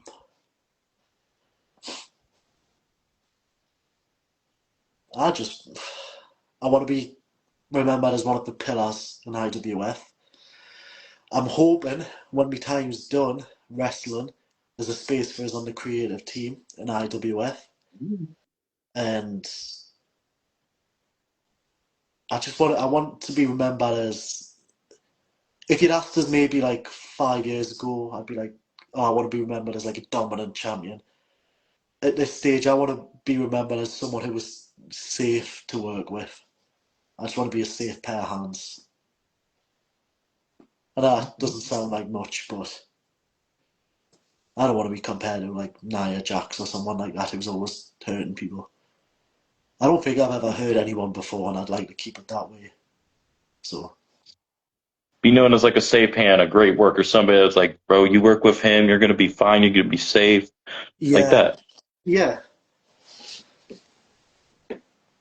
Because I know if it And was the other way around, I'd love to work with someone like that. And I'm fortunate that I do work with people like that, especially people like Asylum, Walker, um, Persona, Spawn, the all safe hands. that's awesome. Thank you for that hybrid, and thank you for giving me the chance to interview. I'm glad we got this through, and I I'm know, glad things are getting better for you and your end. we're done it. Thank you again for your concerns, reaching out, your patience, everything. I'm hoping we can stay in contact. You can. Uh, I like to think that I've made a friend now, especially considering a few months ago you were just a head on a camera talking to Alfie Jackson. That's all I can give you as. Yeah, it's great that we've finally been able to do this, and yeah, hopefully we can do something like this again a year down the line and see how much things have changed. Oh, most definitely. I would love that. And I'm definitely going to keep in contact. I keep in contact with everybody I have interviewed or have not interviewed yet. And I like to keep you guys in my life, and I appreciate you guys even giving me a chance to be in your life in some way. And this is such a true honor every time I do this. Like, I get to hear your stories. I get to hear everybody's stories and like their experiences. And it's just wonderful because pro wrestling is my life. I'm not a pro wrestler. I'm not going to ever claim that I am a pro wrestler. I would love to do something behind the scenes of pro wrestling, be a promoter, an owner. That'd be a goal that I have. I would love to come out there sometime as well to meet all you guys, especially on the UK scene, and even ones that I've even talked to on the American circuit. And like I said, wrestling's my life. I don't really watch basketball. I don't watch baseball. I don't watch football. Pro wrestling is what I crave when I wake up every morning. If I don't have a dose of wrestling, I feel like there's something wrong with me. But wrestling is, I love it so much, and I love what you guys do. You guys could get seriously hurt doing what you do, and I think you guys are true heroes. Nothing's fake about what you guys do because you guys could legitimately, one move could end your whole career. Look at what happened to Draws. He ended up in a wheelchair his whole life after one move, and that was sad. No, 100%, absolutely. And like you said, I know we don't exactly live next door to each other. It is a long way away. But a lifetime's a long time. If you ever are around, you're going to be welcomed with open arms. The door will be open for you to come in and see what we can bring to the table and hopefully enjoy it. Um, but yeah, I just appreciate your time, effort, energy, good vibes, and most importantly, your sincerity as well. Like I said, you were messaging us, making sure I was okay, and I could tell it was all sincerity, which I really appreciate. So thank you. All peace, love, and chicken grease, my brother. All There's peace, love, and chicken grease. As plenty of grease going round. Trust us. I say. Well, brother, I'll let you get doing what you need to, and I will look to talking to you again here soon. And everybody that will watch this, we all hope you have a great day, good night, good morning, good evening, good afternoon, wherever y'all may be. Peace out. You know.